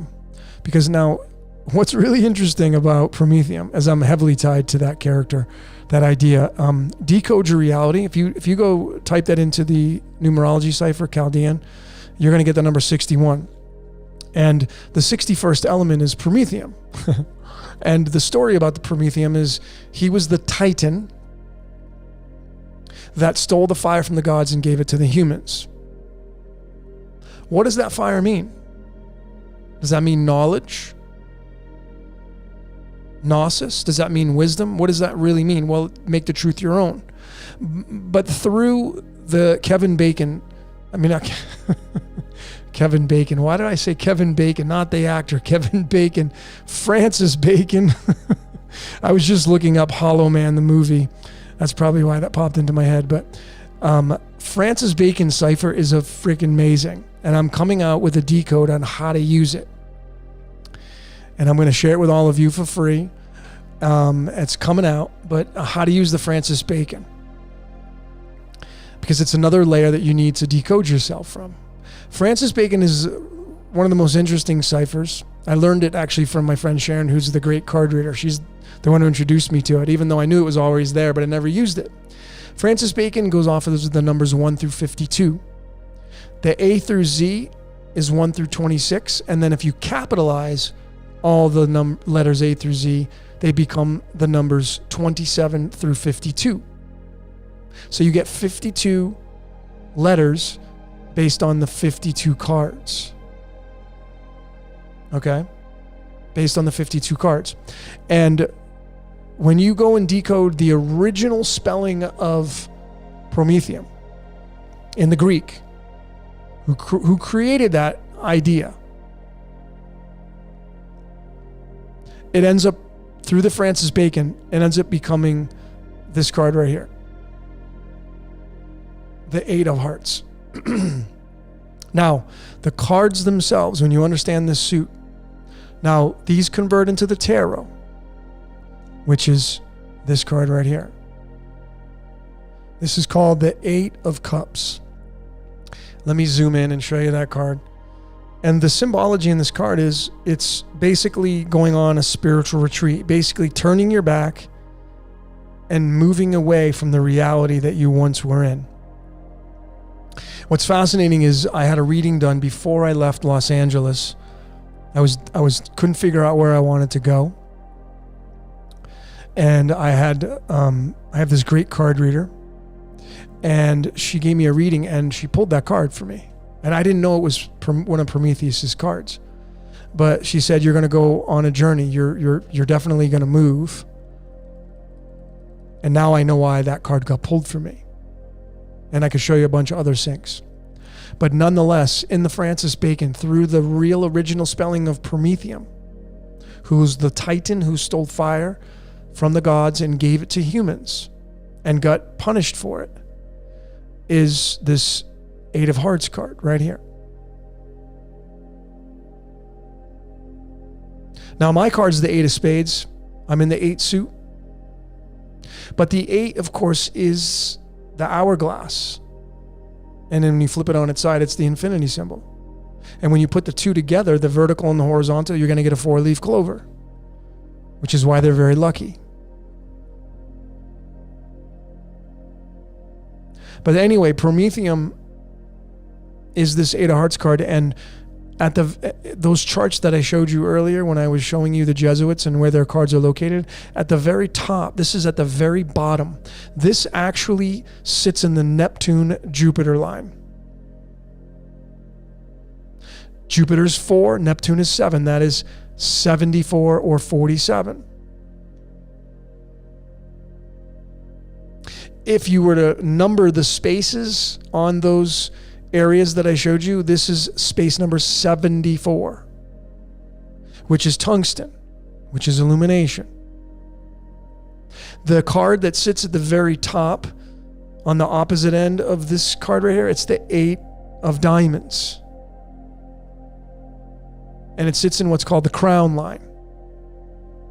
So essentially you have Prometheus with the 8 of hearts, and then you have, at the very top, you have the 8 of diamonds, the 88. And hearts rules fire. In the cards, hearts is the fire suit. Now, in the tarot, the hearts is the water suit because it's cups. But see, that these cards came first. So these have antiquity to me. So the hearts means fire, and then the diamonds means water. Lucy in the sky with diamonds. If you take Lucifer's sigil, it fits right over the top of that card. Right over the top of it. Perfectly. Covers every single diamond on that card. So you have Prometheus and Lucifer. Lucifer is linked to Earth, and Prometheus is linked to Neptune. It's really interesting when you syncretize them all, folks. All of it. Okay.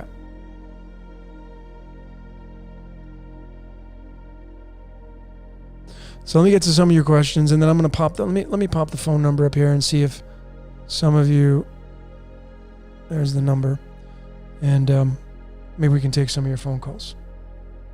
Let me plug myself in here. This is your chance, folks. If you got a question, and I want to just say before you make that call, and there are only WhatsApp calls. You got to dial +1, and then the 808-866-6139.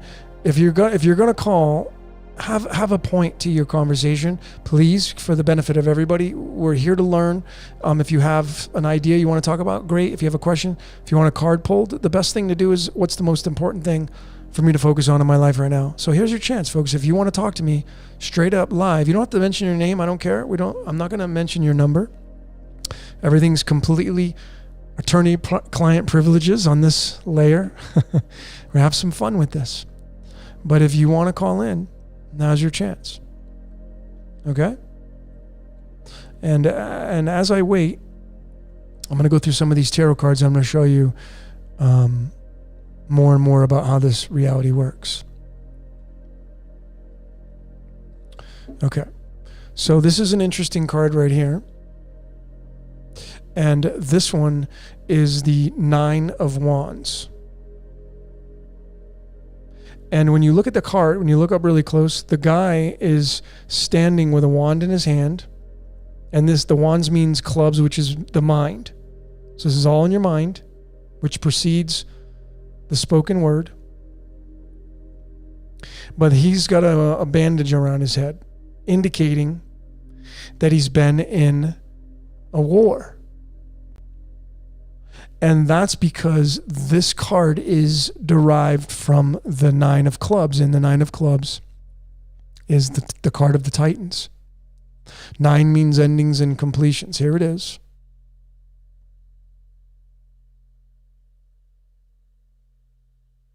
And this is 41 because you see 4 clubs on one side, 4 clubs on the other, and 1 in the very middle. That the subtleties is there's the 41. 41 is the Akashic records. Let me just put some more music on here, folks. And oh, that's still going. Okay. So this is the 22nd card in the deck. This one right there. And the element is titanium, the Titans. And we're all the Titans, folks, because we're all down here on Earth. All of us.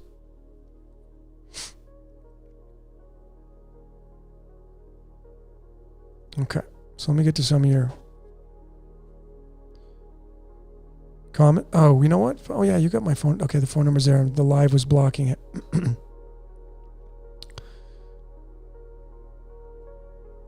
Let me go to some of your comments. Captain Kirk, thanks for joining, brother. Appreciate each and every one of you. So,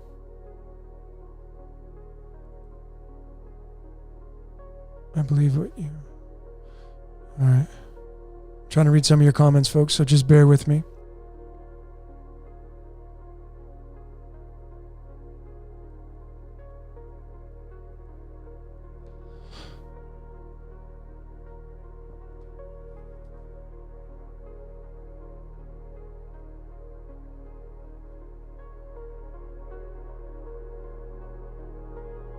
So, Chris, are you opening up the phone lines? The phone lines are now open, folks. So, it's only WhatsApp. You cannot call me regular number because I'm in Mexico. You got to call in WhatsApp. So, if you want to call in and you have a question, you want a card pull, whatever, then let's roll, folks. This is your chance.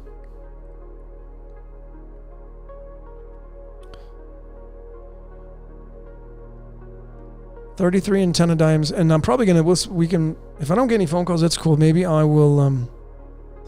Maybe we'll end this transmission with a.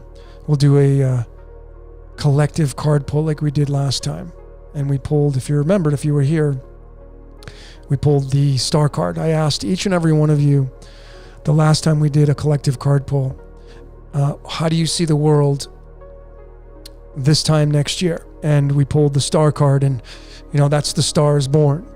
That's what that means. Okay?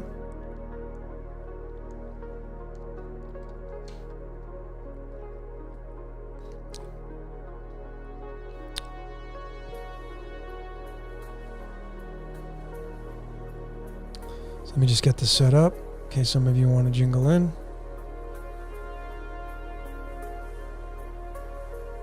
Okay. So MB Morgan, 33 and 10 of diamonds, how do they work together? Well, go study them, MB Morgan. That's a very broad stroke question, and I'm not trying to elude and avoid your question by not giving you an answer. But, you must remember that, 33 and 10, it's 43. 43 is linked to the spider card, the spider web. What does that mean to you? There are a lot of subtleties, and then there are a lot of major things that you can look at, but you need to read from those cards separately. Oh, I'm sorry, 33 and 10 of diamonds, it's 43, yeah, but the 10 of diamonds is the 36th card, the 7 of diamonds is the 33rd card, and that's why the crucifixion's tied to the 7 diamonds. The 7 diamonds, let me show you that card, folks. That's a great question to lead into to kind of give you guys some wisdom here. Check this. You want to see some synchronization. Here we go. This card right here is the card of the crucifixion. It's the 7 diamonds card, and it's the 33rd card in the deck. Now, what I want you to pay attention to is how many diamonds there are on the card and where they're situated. You notice on the top, there are 5, and then on the bottom there are 2. That's 52 or 25. 52 means earth. It's linked to tellurium, and that means, from the Latin word tellus, and that means earth. That's what that's linked to. Oops. Is that 52? 52 in the string of pi. 52. Now I want you to pay attention to what I'm about to tell you, folks. Really pay attention to this. This card, when you look at the diamonds, there are 5 on the top, 2 on the bottom when you separate them. Can't miss it. This is the 33rd card in the deck. When you go put into the string of pi the number 52, if you have a page open and you type in the number 52 through the string of 82, excuse me. When you type in the number 82 in the string of pi, you're going to get the number 52. It lands at the 52nd spot. What is the number 82? It's called the demiurge. The word demiurge equals 82, which is lead. So you have the 33rd card in the deck tied to the crucifixion and ascension, and that's tied to the demiurge, which is tied to the word computer. And we're living in a computer simulation. As challenging as that might be for some of you. It's challenging for me, that's for sure. Even when I know this stuff to be true, it's very sometimes challenging to accept it. Okay. Let me go to some of your comments. Does anybody have any questions? Anybody want to talk about something? Okay, we have a call coming in. Perfect. That's what I'm talking about. Let's take this call. All right, you're on the air. Who am I speaking to? Who are we speaking to, I should say? Hey there. Hi. I just thought I'd see if it's 3:00 in the morning just about in Georgia, but what are you doing up this late? Pull a card for me. What are you doing up this late? Are you a night owl like I am?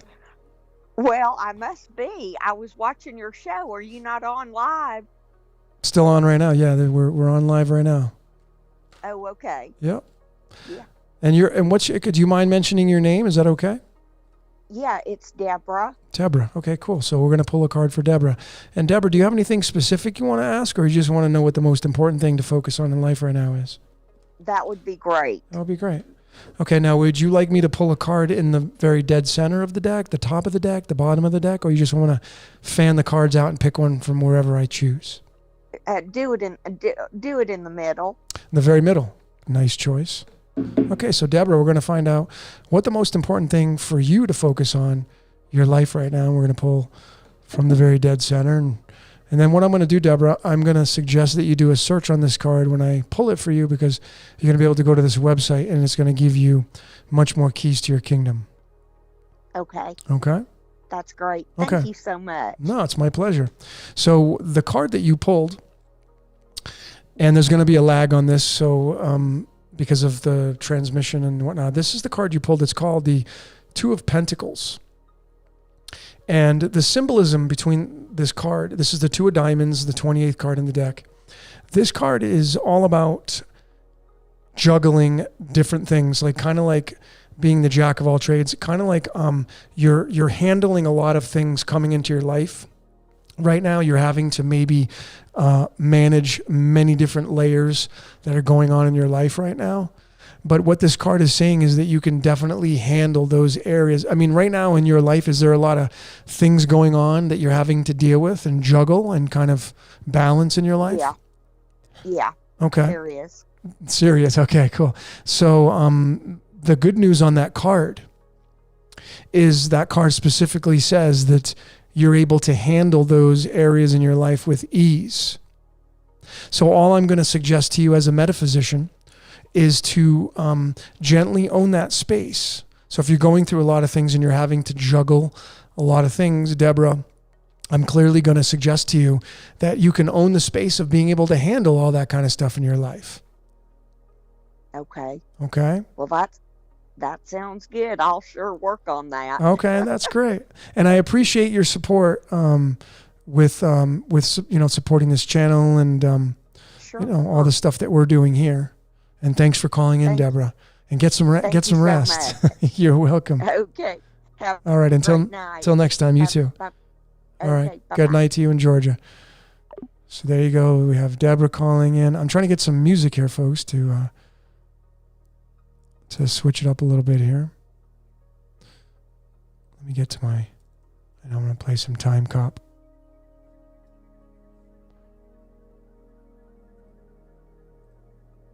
And there we go. Switch it up a little bit. All right, folks. So that was one question out of the way. I hope that helped you out, Deborah. And Deborah, I want to put in to you. I'm going to put a little, actually, I'm going to get it for you and just put the link in there for you. To truly teach me. So Deborah, this is for you. I'm going to put a link in there. It's going to show me as Decode Your Reality. Putting this link up for you. But this link is for you. And I want you to go through and read this card. This is the card that you pulled through me as the catalyst. And there it is. And there's your link, Deborah. And I hope that helps you out. Okay.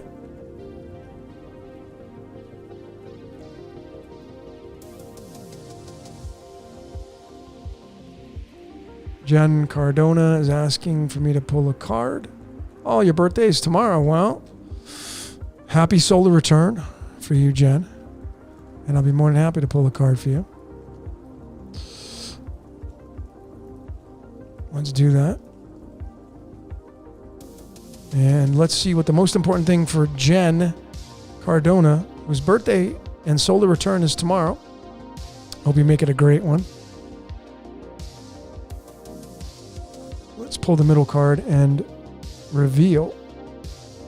Wow. So, most important thing for you to focus on in life right now. What a very fitting card for you, Jen. And it's this card right here. Whoops. Right behind my sign. It's the Three of Cups. Well, let me get it in focus here. Sorry, folks. So, Jen, this card right here, the Three of Cups, it's very easy to pick out the symbolism in this card. This is the card of celebration. So, what is this indicating for you? Excuse me, folks. So, Jen, the Three of Cups, it's the card of celebration. Very fitting since it's your solar return tomorrow, your birth. So I'm hoping that you're going out and celebrating tomorrow. The most important thing for you to focus on in your life right now, celebrating with friends. You see, tomorrow's not guaranteed.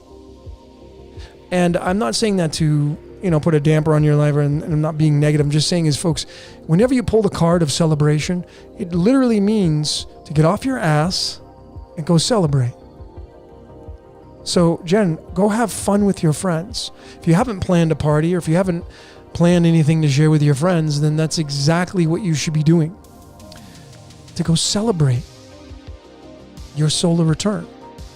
Because it's important to celebrate your solar return. And that's what that card means.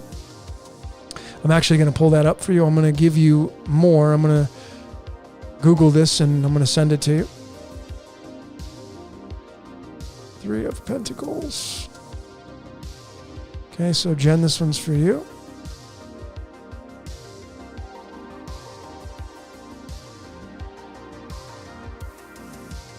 And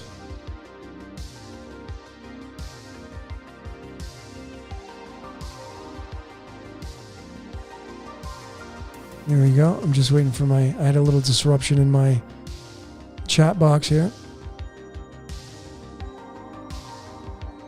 And now it won't give it to me. But anyway, Jen, if you go and research the Three of Cups, Truly Teach Me Tarot, you're going to get some more keys to your kingdom. But it clearly is to go out there and celebrate your winnings and to really have a great time. All right, so we have a call coming in. Let me take this call, folks. 732 area code. Who are we speaking to? Hey, what's up, Logan? This is Chris. Go ahead, Chris.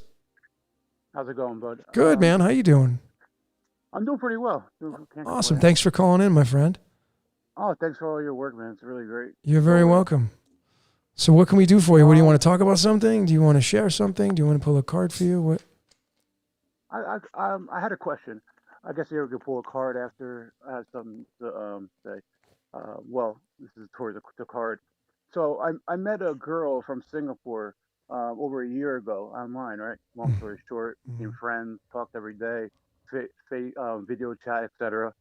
And I kind of caught feelings for her. I know she felt the same way, and she's been like asking me if I wanted to move there. So I was wondering if that would be an appropriate decision at this time in my life. Okay.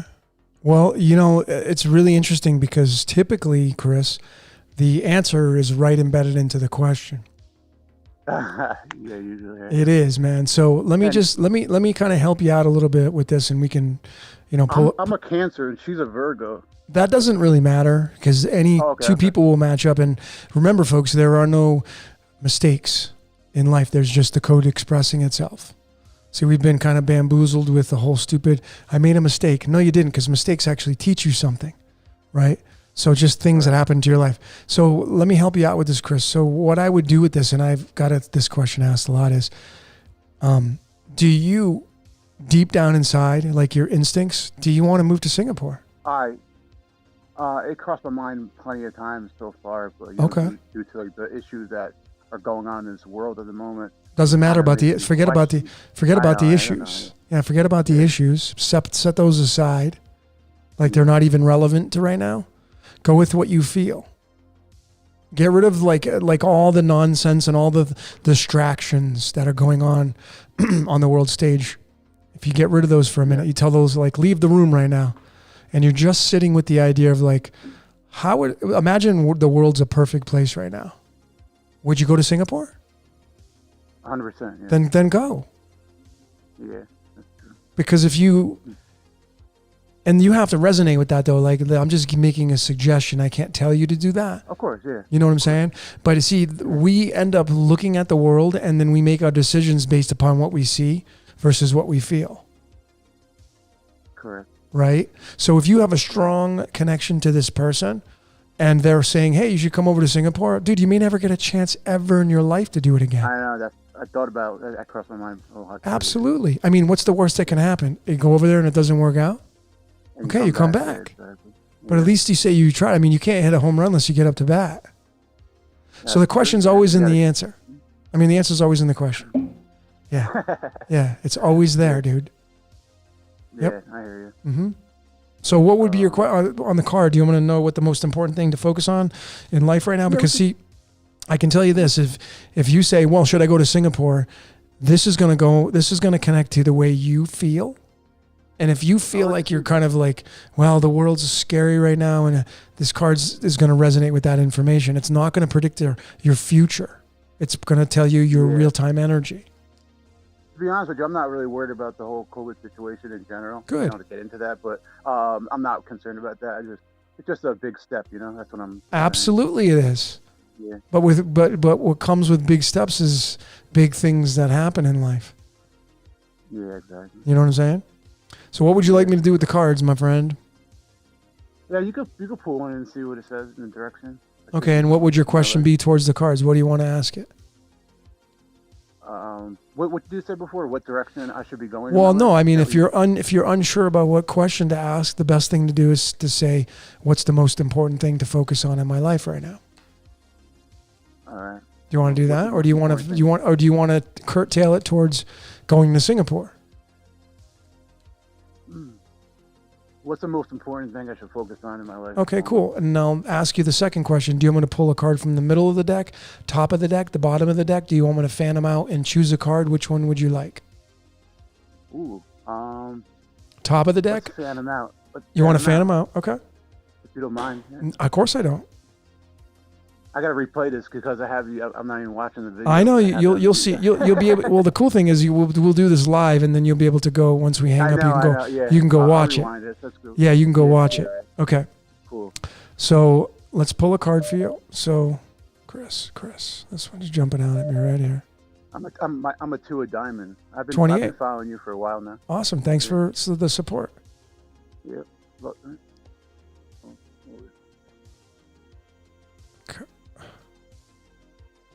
Well, this is the card you pulled right here. It's the 4 of Cups, and it's the card of the daydreamer. It's kind of like you have 3 cups in front of you, and then the 4th cup is slowly coming over, and it's saying, "Hey, drink from me." And you're just kind of like sitting there, like, "Well, I don't know. I'm kind of unsure. I don't know if I want to do this." So what this card is saying is like it's boredom. Right now, I would say you're bored with life.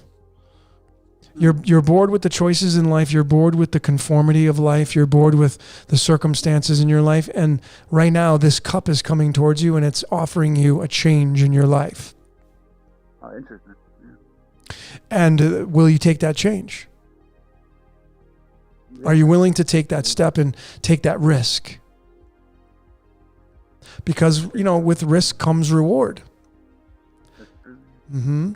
Can't let life pass you by while you make. Well, you can. You can definitely let life pass you by. But if you're feeling a strong urge to go to Singapore, this card you just pulled, the Four of Cups, it's like you're bored right now in your life and you're looking for some kind of change.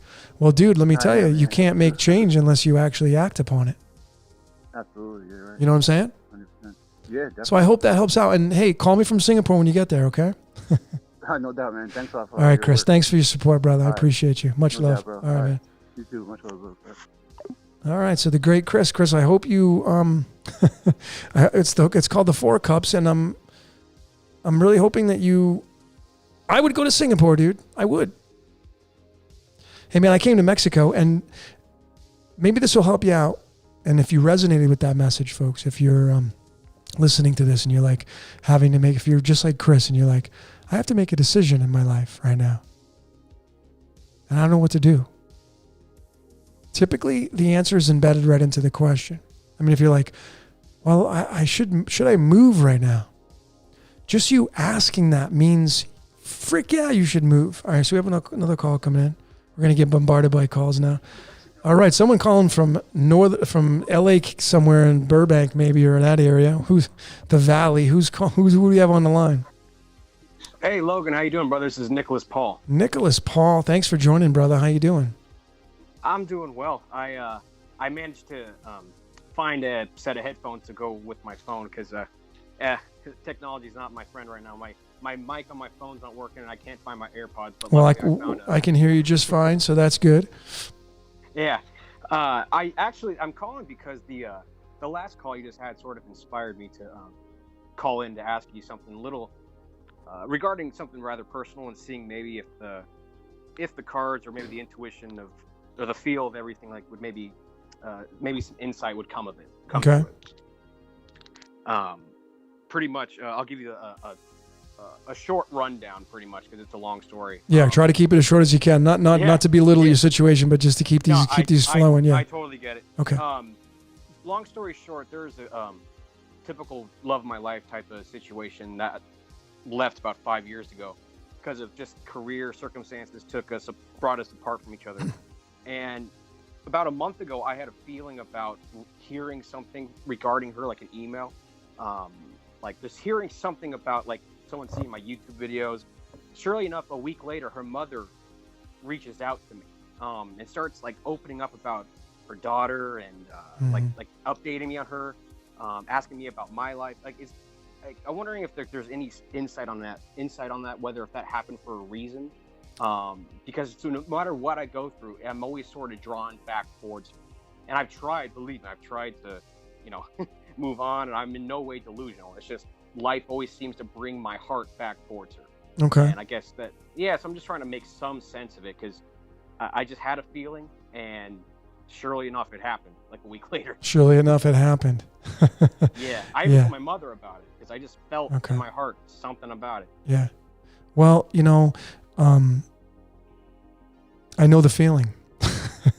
I know the feeling where it's like, and I'm sure some of you listening out there watching this, you can resonate with this message. And that is you feel like you just can't let go of something. Believe me, I've tried. Mm-hmm. No, I totally understand that. But let me just ask you, is there some kind of lesson that you haven't learned from that person? The last 5 years were definitely years of lessons. That's for sure. I went through hell and back.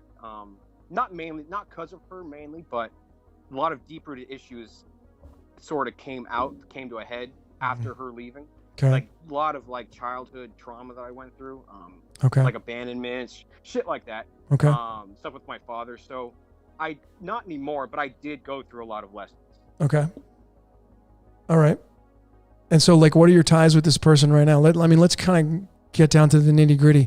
Right. What is your ties to this? Do you guys communicate? Are you on a friendship level? Where are you at?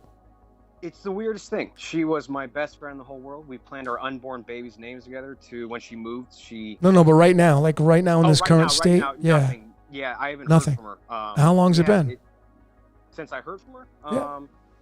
I want to say last year. And did you have closure on the last time you talked to her? I guess her idea of closure, but but yours. I'm talking about yours, not hers. No, I actually got more closure from talking to her mom. Okay, no, but that's not right. But that's not closure, though. But so maybe what it is, sometimes we have contracts. Right. So we make contracts with people, and the contracts were already written in the script, and those linger. And unless we actually remove the contract or end the contract, we end up staying tied to these people. Right. So if you can't look at like, well, maybe she had closure, but I didn't. What matters is you didn't. Right. And you need to cut the cord with that contract with her, not her mother, because her mother's not her. Right. So maybe what it is you have to do is to go back and be as nice as you can. If you can call her on the phone right now, would she answer? Probably. She's in Connecticut, so she probably wouldn't appreciate that right now. Well, not right now, but you know what I'm saying. Yeah, but you know what I'm saying. Yeah. Okay, cool. I'm sure I could. Okay, cool. Maybe you need to start with an email. And then and I've read a lot of books on how to heal your life, Louise Hay. I've done a lot of mirror work, so I have a lot of experience in this area. Right. So the very one thing you have to do is to cancel the contract, and that's going to rely on how you cancel it, not her. But it's how you approach that contract. So it's a matter of you contacting her, maybe through email first, if you feel more comfortable that way. If you can call her on the phone tomorrow and say, "Hey, I really need to talk to you," maybe that's something that you need to do. But then you need to really be nice about it, as loving as you can, and make it not about you.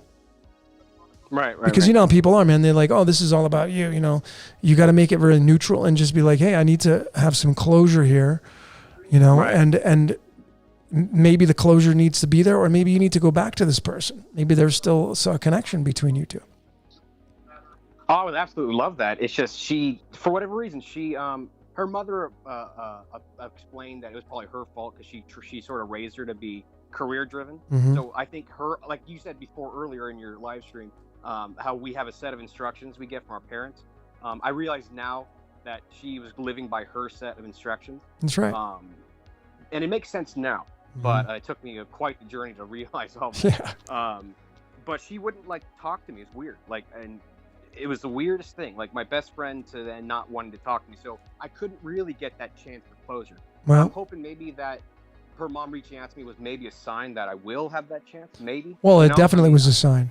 Nothing happens on accident, so it definitely was a sign. So if you need closure, if you've moved on many years, a long time, right? So it's just like you need to really put yourself in a neutrality position and look at it from no attachments, and then say, is it worth my time to go and blow my heart out and spill my heart out to this person and say, hey, you know what, I really want to make it. I want to really want to do this with you, or do I need closure? If you're asking, my opinion on this, see, I think going back to a relationship that's tarnished, has history, and has been beat up and bruised and scarred, it's those things we never forget. So if you end up getting back with an ex, it's possible, there are exceptions, but anytime I feel like, and I've seen this with couples, they get back together and the tarnishment is still there, and it's going to eventually creep back in. Bitterness, you mean? Absolutely. Anger, bitter, resentment, all that stuff, it's going to creep back in because people don't forget.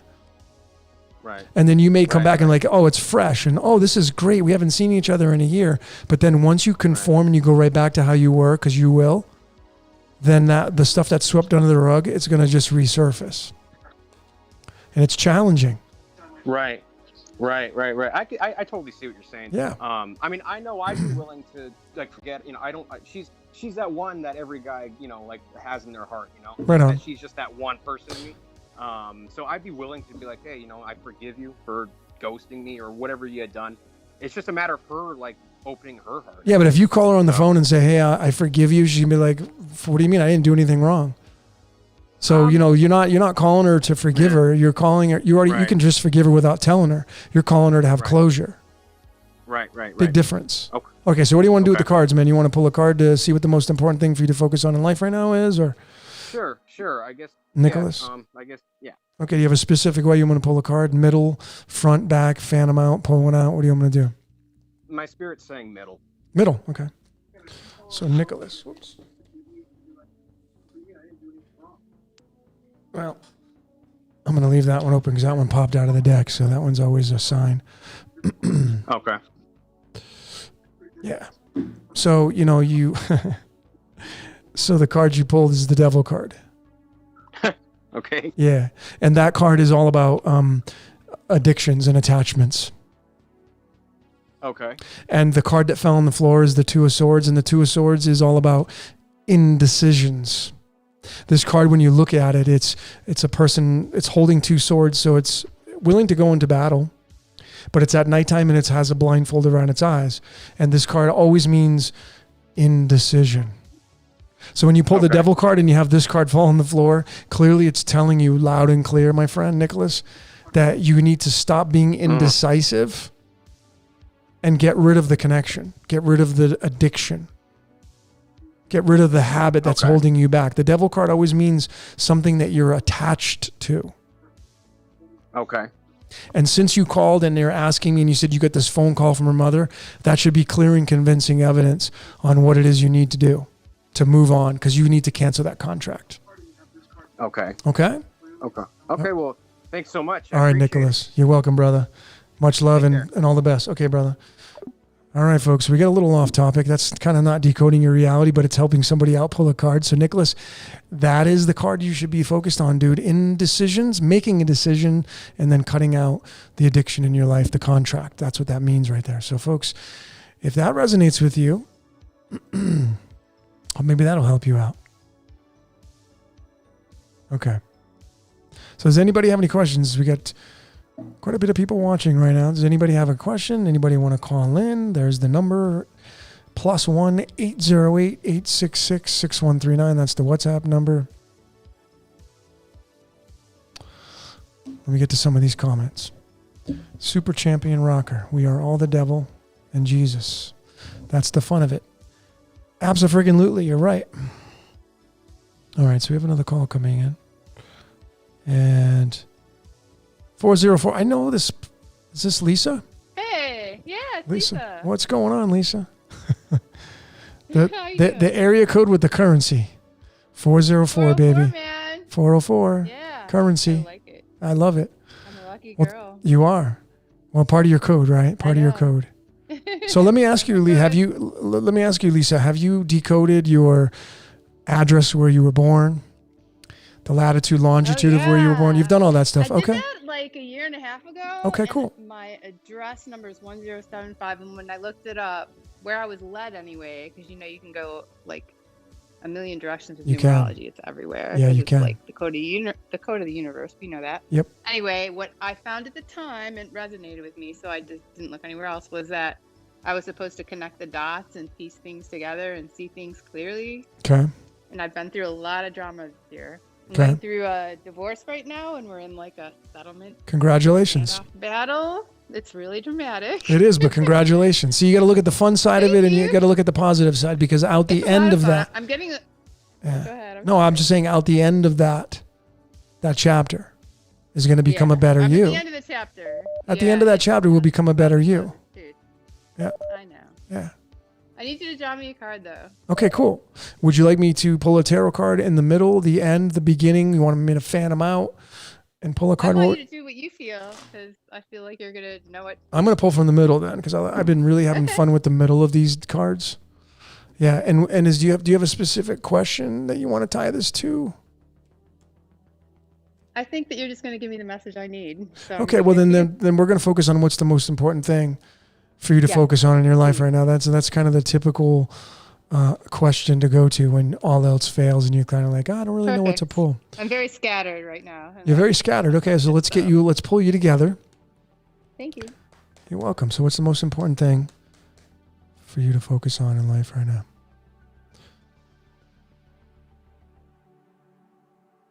Oh, wow. What? I love it. Well, I'm going to show you how I'm not watching because I know you're not watching. I can't see the card. I know you're not watching, but I'm going to tell you what it is, and then when we finish this transmission on the phone, you're going to be able to go watch it because it's not in real time. I know. I'm excited. Yeah. Well, you pulled the Ten of Swords. And the coming to a really bitter end. The Ten of Swords is the final closure. Thank God. Rock bottom. It's dragging on forever. Rock bottom, finished, closure. Rock bottom, done. You can't go. This is a card of like endings. completely. It's been dragging on for so long. Yeah, what's fascinating about this card, it's card 59 in one way to observe it. 59 is linked to the number 17. 17 is the game of life. So this card... Why is it linked to 17 when it adds to 14? What's Doesn't it that? add to 14? No, 59. The number 59 in numberempire.com is the 17th prime number. This is the 59th card. Oh. So when we look at this and we have like rock bottom finished, that means that our spirit is finished because we go down into the game of life and we become physical matter. So our spirit is done. So in this case for you pulled that card right there. The most important thing for you to focus on right now is just envisioning this chapter ending in your life. Okay. And what would that feel like? Now, it may take another week or 2 weeks or whatever, but that card is all about endings and completions. It's done. What Stick it a feels fork. like for me, just so you know, because I feel like I'm at like the rock bottom. Okay. Like this has been a long journey for me. Right. I've gone through a lot of emotional abuse from everyone around me. I've had to like axe all my family members, and I'm like totally on my own now.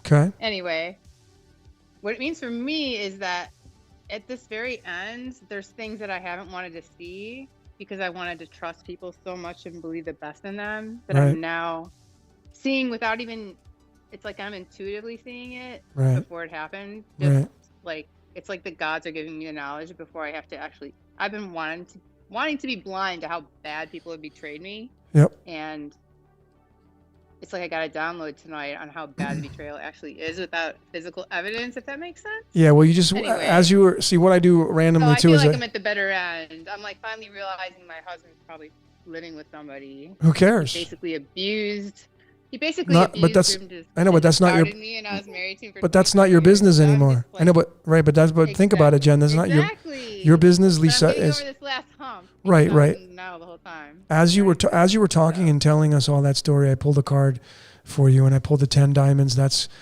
the card of fortunate blessings. Yeah, I know I'm very. Focus on fortunate blessings.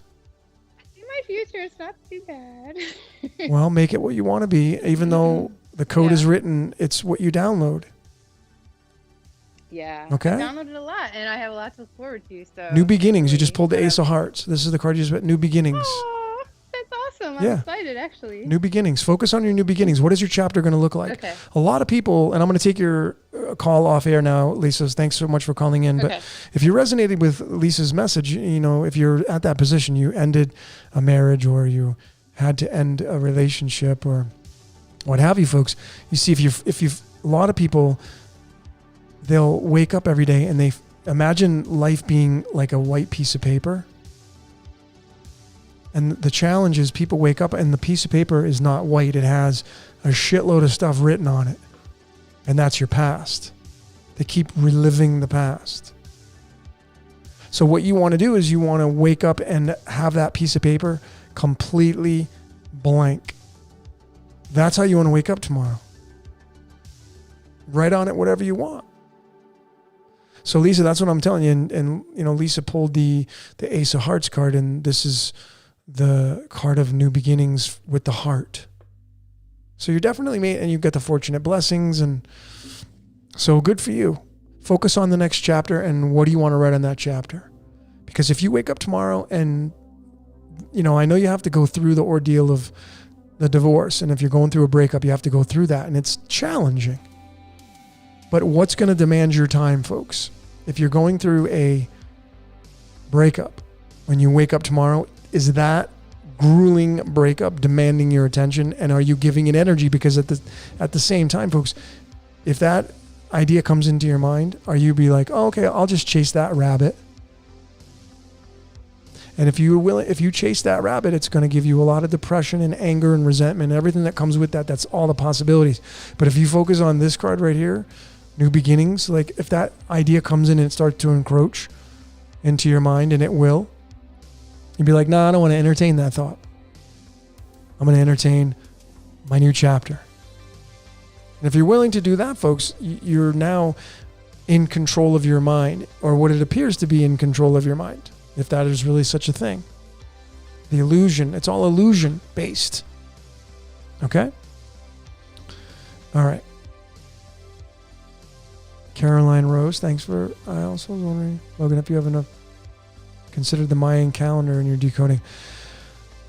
That's a very complex system. I've looked at the Mayan calendar quite a bit, and the wheels and how they move and all that stuff.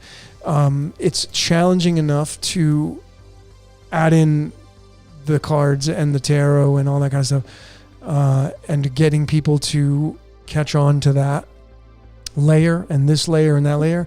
So maybe later on down the line I would. I think that Mayan is pretty cool. When I do readings for people, I include the Mayan, what your Trikana sign is and what your number is. I'm a yellow human. What are you? I'm an eagle, but I'm a yellow human. I think I'm in space number 212 on the Mayan calendar. That's kind of an interesting thing. But adding that in would be another layer. But right now I'm so inundated with so many other layers. I'm trying to get into trigonometry and the footprints and the sine and cosine waves, and I feel like those have a lot more relevance to our reality. So I'm trying to stick with that stuff there. All right. So Leah Grazzi, can I text you? Yeah, you can text me on that number. You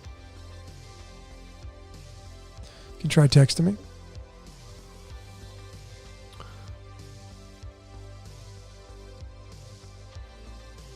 Oh, we'd love to start a friendship. Well, everybody here, we're all friends, folks. I get a lot of people contacting me. I mean, I just publicly put my number out there, one of my numbers anyway, my WhatsApp number, and I get a lot of requests, and it's challenging to keep up. So if you message me, if you email me, I try to email right away.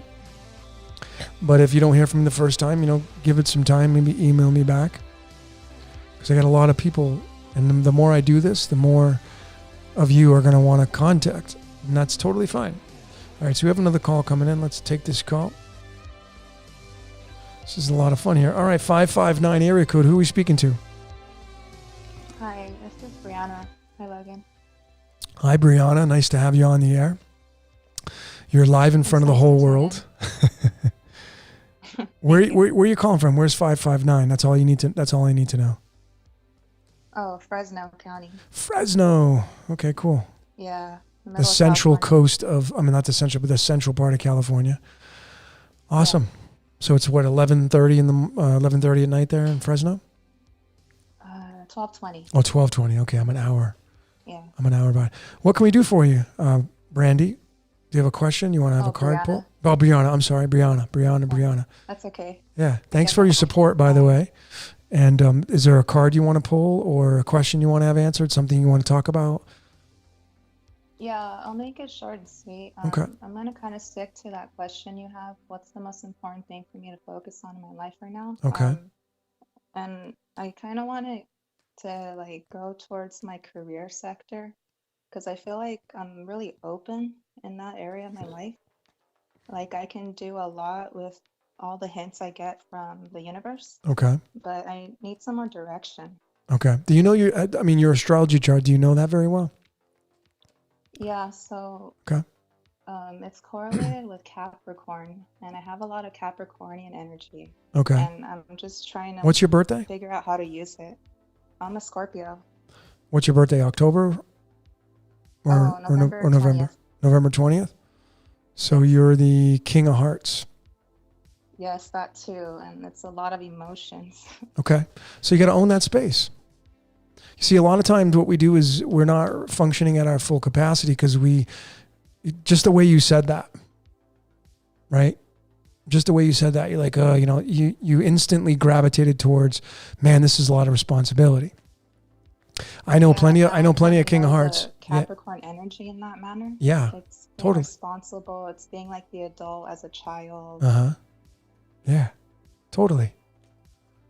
And right now you're in the make of a change in your career. Is that what you're talking about? Yeah, I have a lot of floating ideas, and I'm trying to use my energy responsibly and my emotions responsibly. Okay. All right. So you want to pull a card geared towards your career Yes. and your service to the world. So the card you want me to pull, do you want me to pull it from the middle, the top, the bottom? Do you want me to fan it out and choose a card? Or do you have a specific way you want me to do it as I shuffle them? Middle and the top came to mind. The very top. Whichever one. Okay. Okay. So I'm going to shuffle and I'm going to ask you to tell me to stop. And then I'm going to pick the card from the top. So I'm shuffling right now. And you just tell me when to stop. Okay. Thank you. You're welcome. So this is the card you pulled. It's called the Ace of Swords. This is card number 50. Yeah, it's card number 50. It's the Ace of Spades. And the Ace of Swords, the Ace of Spades, is a card of... it's the crown card. It's the Ace of Spades. It's death and regeneration. It's you having a new beginning in life. But what this card is clearly saying is you have to move into decision time. You have to move into making a decision because it's giving birth to a brand new idea. Okay. Are you leaning towards anything with your career? Well, If money was no object, let's somewhat, put it that but way. well, in my past, I deliver a lot of harsh truths, and I've had to do that in my family, and with a lot of people I come into contact with. Okay. And sometimes it feels like it's a little too much truth. Yep, I can And see so I'm that. trying to figure out, I'm trying to figure out a way how to deliver these messages and have it be beneficial with my career and my emotions. Okay. Well, Does that make sense? no, totally. Well, the first and foremost, the cards I'm pulling, you get the Ten of Hearts, which is happy home. So first and foremost, it's saying, as you were talking, I'm pulling these cards. You pull, you pull the Ten of Hearts, and then you pulled the Five of Spades, and clearly, first and foremost, you have to be happy when you wake up every day. That's number one, to create a happy home. So what would that look like for you? So maybe you need to sit down with a piece of paper strategically and write down everything that you want to do. And then write down 10 ideas. And then circle the top 3 out of those 10, and then sit with those 3 ideas, and then circle the one that is going to resonate with you the most. Like if you wake up tomorrow and you're doing that, circle the one that's at the top position. That's going to give you a happy home. Because it's all about this Ten of Hearts, and Ten of Hearts is happy home. Completely satisfied. And then the Five of Spades is it's not about you. It's not about serving your own needs. Okay. Could you elaborate on that? Yeah, absolutely. What would you be able to do that's going to make you happy that is not really servicing yourself? How can you be really happy and service the world at the same time? Do you know where your midheaven's at? At the top of your natal chart? My midheaven. That's not North Node, right? No, that's your dragon's head. Where's your dragon? Where's your North Node located at?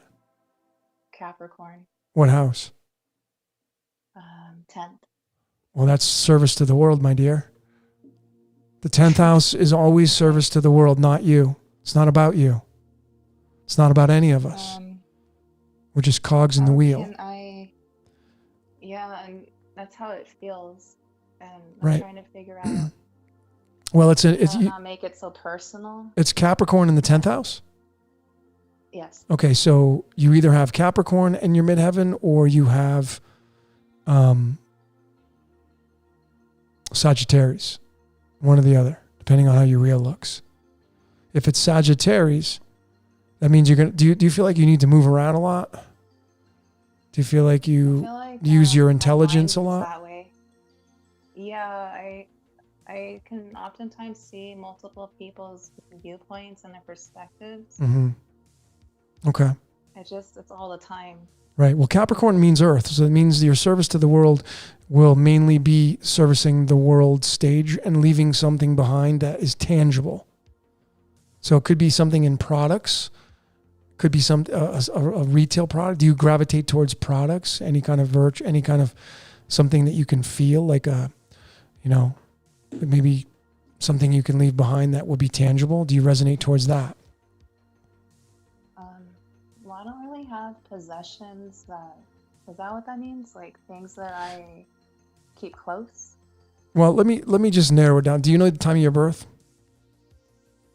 Yeah, in the afternoon.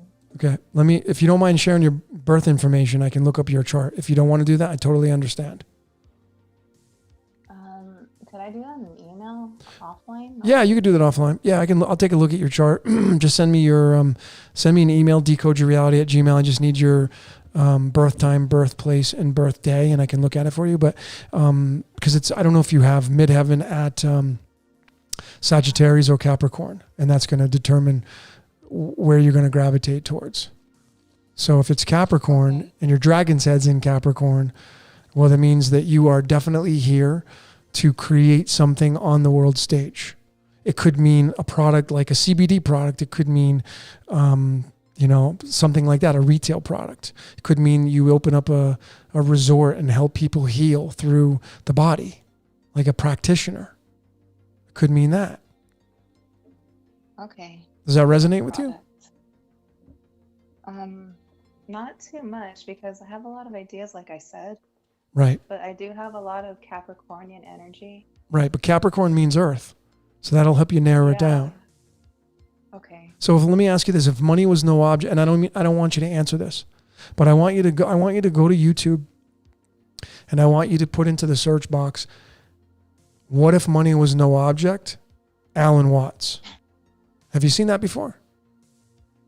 I've seen other videos of Alan Watts. Okay, cool. I don't think I've seen that. Okay, cool. So, Brianna, I want you to go to YouTube, and when right now, I'm gonna end this transmission, and I'm gonna help you out a little bit offline, okay, on the phone. But I want you to just follow my instructions, okay?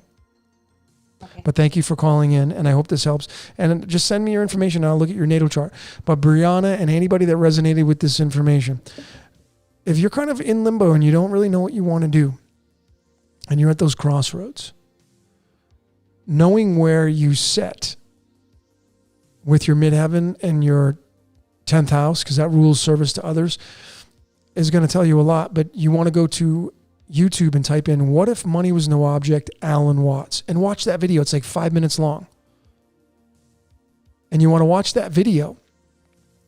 And if money was no object for you, then you want to move towards that. With money's up. All right, so we have a 559 area code. Who am I speaking to? Hi, are we disconnected? I think we reconnected right now. Oh, yeah. I'm sorry. I was going to take your call offline. I was finished, and I was just going to, I was talking to you offline. Yeah, that's okay. That's okay. But thank you for calling, Brianna. I appreciate it. And I'm just kind of giving you instructions in the video, in the transmission, okay? Thank you for the free advice. You're welcome. You're welcome. I hope it helps. So, Brianna, thanks for calling. And again, folks, if you resonate with this, again, I want you to go to YouTube and type in, "What if money was no object, Alan Watts," and watch the video. It's like 5 minutes of amazing information. And of course, it's exactly what it says. If money was no object, what would you want to do in life? It's really simple, actually. What would you do if you didn't have to pay your bills? And then guess what you have to do? You have to find a way to move towards that. That is what's going to liberate you. And then you can move into all the other moving parts, like, okay, Brianna's a Capricorn in her 10th house. That's where her north node is. The dragon's head is where you're kind of leaning towards during this lifetime. Wherever your dragon's head, your north node, that's kind of what you're designed to do.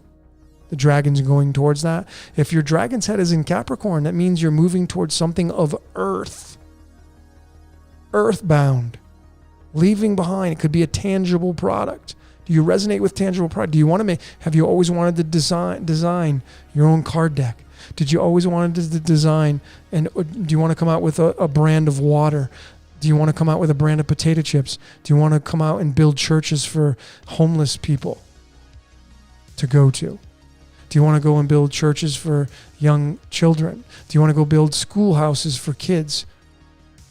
what is it you want to do in life, then that's what you should do. Set aside, forget it, go window shopping, folks. Brianna, you should go window shopping. And that will determine and push you towards eliminating all the fluff and stuff that's in between of all the ideas that are holding you back.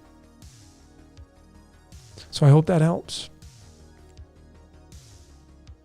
And clearly, Brianna, you pulled the 10 of hearts. It means you must be happy. Like, I can give you an example, folks. Folks, I wake up every day and I'm extremely satisfied at what I do. That's the 10 of hearts. Absolute satisfaction.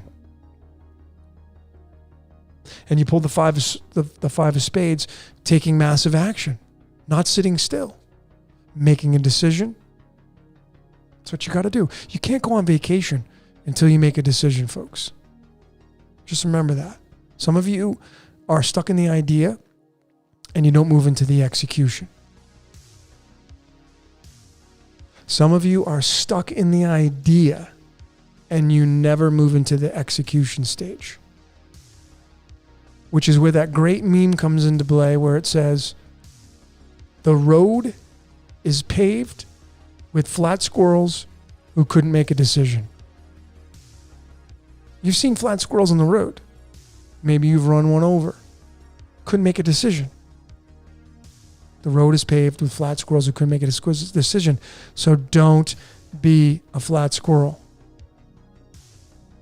That's how you decode your reality, folks. Sit with the information. What if money was no object? What would you do? I want to become a teacher. Then move towards that. I don't have any money to do that.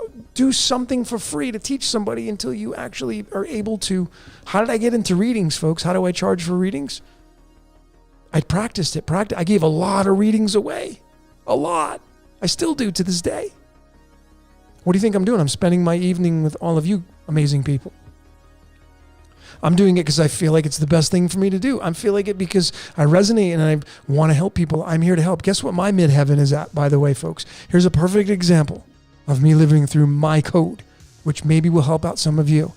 My midheaven, your midheaven, by the way, your natal chart at the very top, give or take, is called your MC. That's your midheaven. That encompasses houses number 9 and number 10. Let me show you the 2 cards for that, folks. And this is going to help all of you out, including you, Brianna. This is all pertains to all of you because this is all part of your code. It's just knowing what's in your 9th and 10th house. If there's no planets in your 9th and 10th house, that's totally fine. What's the zodiac signs on the outskirts of the 9th and 10th houses? Okay? That's what's important. My midheaven. I can't even find the card. Oh, here it is. My midheaven, folks, is in the sign of Virgo. Top of my natal chart is in Virgo, the Virgin. That's the Virgo rules the third eye.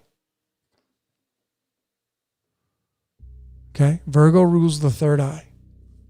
The pineal gland, or the pineal gland, however you want to pronounce it. Third eye. It's got to be virgin. This has to be virgin quality. That's my midheaven. Think about what I do. Paradigm changer. Virgo midheavens are here to change the world. The only thing a Virgo midheaven cares about is changing the world. Helping people change the world. That's my MO, folks. Is that not me? I mean, even if you don't know me, you watch I purposely on my Decode Your Reality channel, I don't monetize. If you go to my channel and you watch my videos, I have the monetization shut off because they're annoying when I go on someone's video. This is me though. If I go on a video and I have to get interrupted by a commercial, it pisses me off. Because then I have to wait 5 seconds when I was just enjoying the presentation. So knowing that and knowing that I care and I'm compassionate and I'm a Virgo midheaven and I want to give you the best experience because it's all about you, not me. I turn the monetization off. I don't want you to have to go through that crap. So I shut them off. It's part of my Virgo midheaven. Virgo midheavens want to be the major changers in the world. They want to make the world a virgin again. Unblemished. Pure, clean. So I like you Virgos. A lot of you Virgos are, clean freaks, neat freaks, germaphobes. Because that's Virgo. Very, structured. That's my midheaven. And you can see it in my expressions in the world. So let me give you, each and every one of you, for the midheaven and actually they're out of order. But here is because the wheel, the natal chart, starts off here in house number 9, and then it goes to house number 10 because it goes counterclockwise. This is house number 9. All of you have this, by the way. It's the Hermit card. This is where your ideas, this is your higher mind in your 9th house. This rules over your higher mind. This is the card of Buddha, Gandhi, Jesus, Muhammad, all the prophets, all the apostles, all the greats, the ideas, whether they were real or not. It's this card. This is your Buddha card. This is your Jesus card. It's the old man on the mountain, the sage, the wise one. This is where all your ideas are going to come from. And what you're going to do with these ideas, you're going to move them into your 10th house, which is where your midheaven lies. That's the wheel of fortune. You're going to spin that wheel, and that's going to determine your fate, fixed or not. This is the 10th card in the deck. And it's got the X on top, the Roman numeral X. That's your X chromosomes. It's got the wheel right on there. And on the bottom, you'll notice there's a little red devil indicating hell. On top, you'll see the blue angel. In the 4 corners of that card, you're going to have the 4 fixed signs of astrology. Card number 10. That's your midheaven. So for those of you that know your charts, this is the syncretization of the tarot cards. It's the Hermit card in the 9th house. And you all have it. And then you have to understand what planets are in that house with the Hermit. Who's hanging out with the Hermit? What planets do you have in the 9th house? Who's hanging out there with the Hermit? Giving that Hermit some energy. And if you got Mars in the 9th house, what does that mean? If you got Jupiter there. Jupiter rules over the 9th house. Saturn runs house number 10, Capricorn, the goat. What is number 10? It's man. We're the man, folks, or the woman. You see, man equals the number 10. I showed that in my decode of Groundhog Day. And that's the Wheel of Fortune card. So it's imperative that you know your midheaven. I spend a lot of time on that when I do readings for people, the midheaven. Because it's the ideas you come up with and then the execution of those ideas. Which are, I just dropped it. Which is the ideas you have that you come up with. And then it's the execution of those ideas. Okay? So that's what that means when you syncretize this stuff and this is important because folks, this is your blueprint. It's your freaking blueprint. It's part of your instruction manual. If you don't ever open up the instruction manual, some of you don't, some of you, I'm to blame on that. I'm one to not open the instruction manual and just try to put the thing together without using the instruction manual. Gets comical sometimes. A lot of you don't look at your instruction manual and you just wing it. Now I know you go, well, Logan, I'm just being used and I'm just coded. That's right, but that's not a guarantee that there's not some leeway on you understanding your code. Because again, this is all theoretical. But what I can tell you for a fact is that your instruction manual that's based on your astrology chart, that's not theoretical. Because when you get it interpreted the right way, along with your numerology and your life path and your heart's desire and your personality type test and your Enneagram and your human design, when you go through all these layers, folks, those are not theoretical. Those are real and tangible that you can measure and you can interpret, as long as you have somebody that can interpret your charts the right way. Okay, so let me go to some of your comments.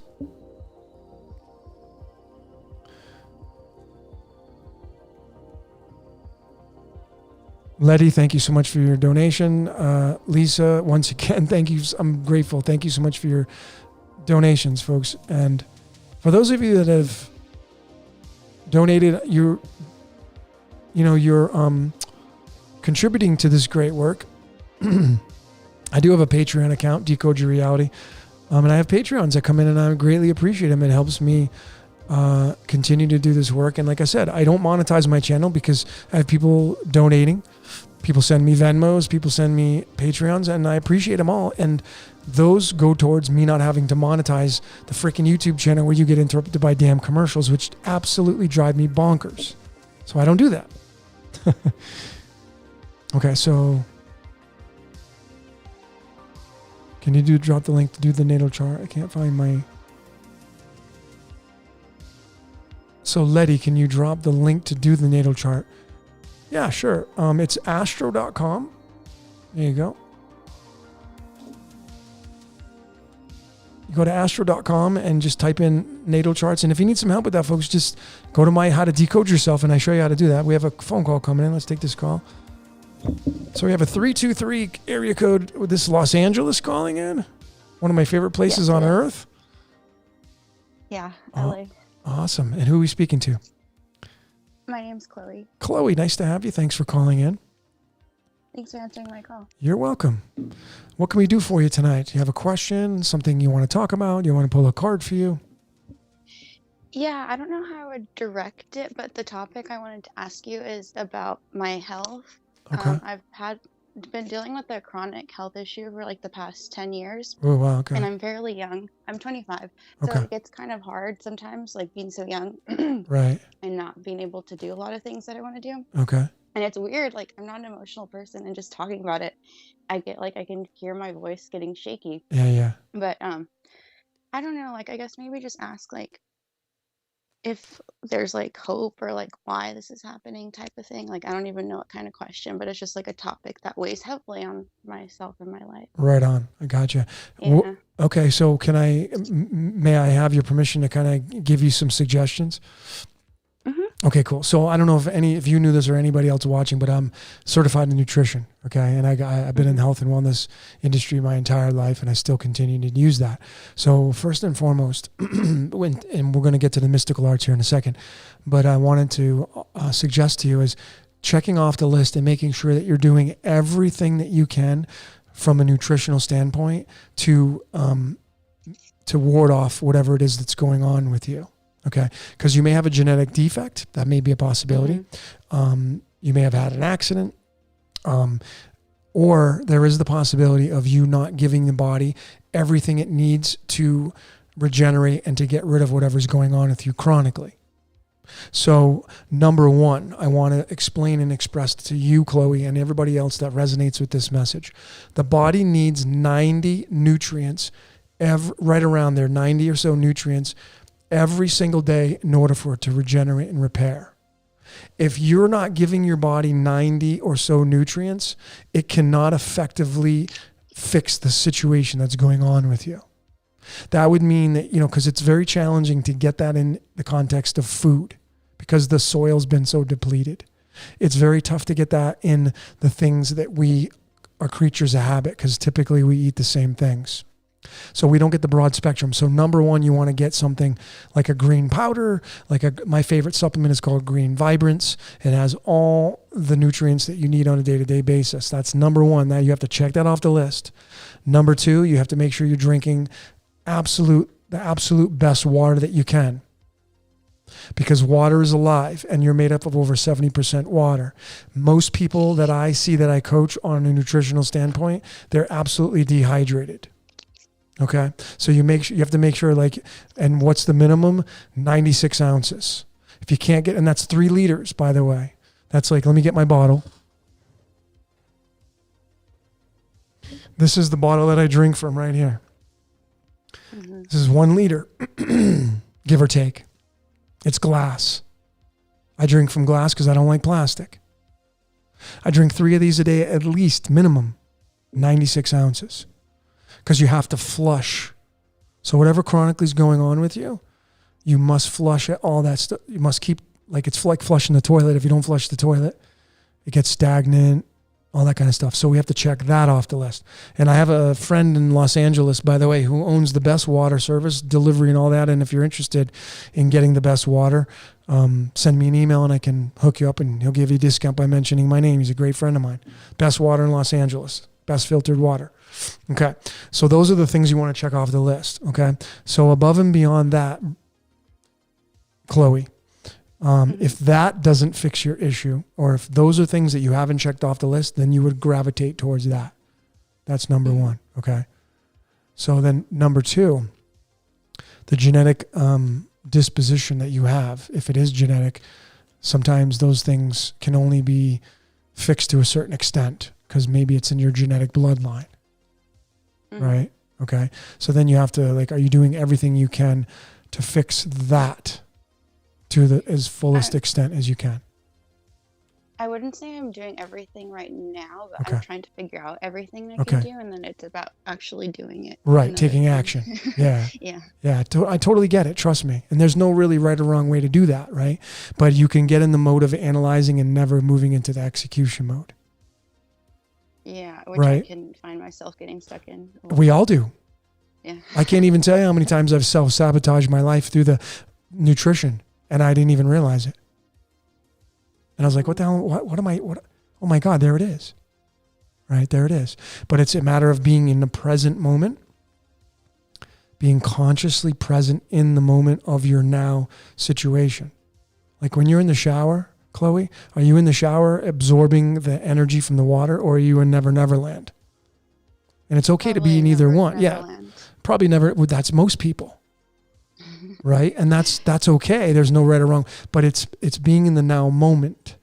And then when you're in the now moment, guess what you can do? You can be now commanding the thoughts that you're downloading. Because if you're in Never Never Land, you're not in command of the thoughts. They're in control of you. They're just like pulling you in a million different directions. But when you're focused on the shower and you're in the moment, you're in control of the thoughts. And that means you're in control of the ship.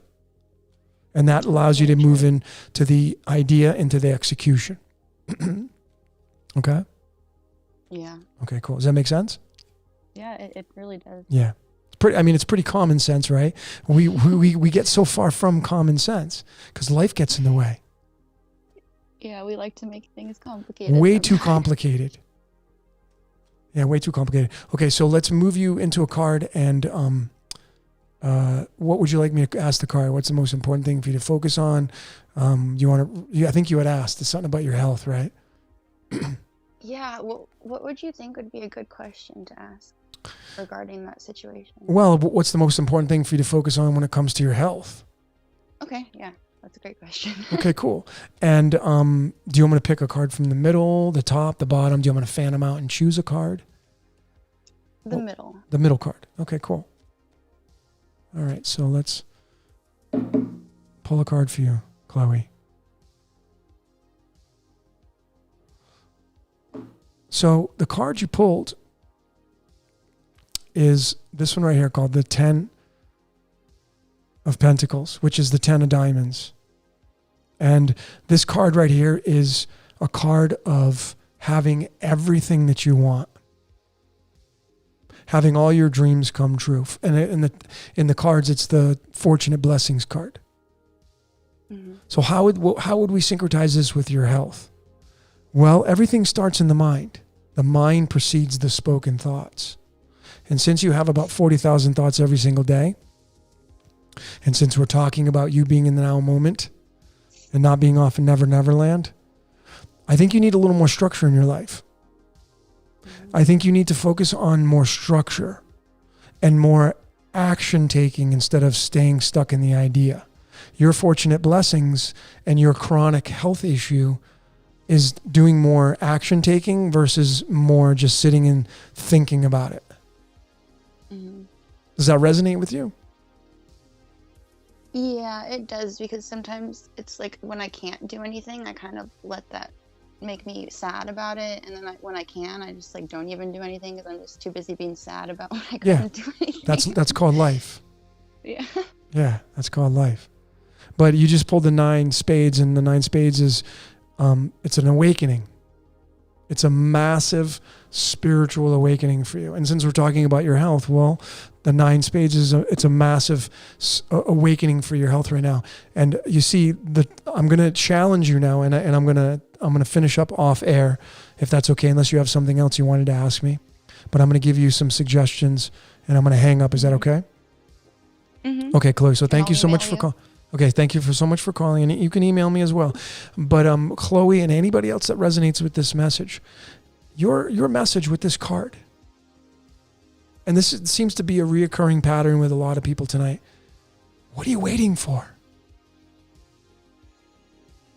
Why are you waiting around? Why are you twiddling your thumbs, thinking about? It's great to think. But the very one reason why we don't make moves in life is because we're too busy thinking about things, and then you know what we do? We overthink, and then we don't do a damn thing. You see, Chloe, you have a chronic health condition. Part of the reason why you have a chronic health condition, part of it now, I'm not saying it's the end-all solution, is because you're probably not moving into executing. You're being more like a flat squirrel. Some of you do not move from the idea to the execution. You just sit in the middle of the road and you're like, which way do I go? And then you go online and you're reading about your chronic health condition. And you're like, oh, there it is. Maybe that's what it is. Maybe that's the cause of it. Let me read a little more. And then you go to another website. And next thing you know, 5 hours go by and you have a million different possibilities sitting in front of you. And you never take action. Same with some of you that are stuck in limbo. Brianna, you're like, well, where do I go? Where do you want to go? I don't know where I want to go. What if money was no object? Where would you go? You should know that answer. And if you don't, sit with it. So Chloe, you have a chronic health condition. There's light at the end of the tunnel. But you got to take action. You need to tell life, hey, life, you're not in control today. I'm going to be in control. Today, I'm going to take massive action. You pulled the spades. This card is taking massive action and not sitting there and just waiting for life to come. There's no man on a horse that's going to ride into your living room and carry you off. I know that you ladies are waiting for that to happen. Sometimes you have to go get it. And life gets in the way, and then you just be like, oh, I'll do it tomorrow. You know, procrastination, we all suffer from that. All of us. And it gets in the way of our decoding of our reality. So this is a channel about becoming a better you. I have a brand new brand coming out. I haven't released it to the public yet. Some of you that have asked me for readings, I've given you my website. I'm not going to release that yet, but some of you have got it. But my tagline is called Become a Better You. That's my tagline. Pretty simple. Become a better you.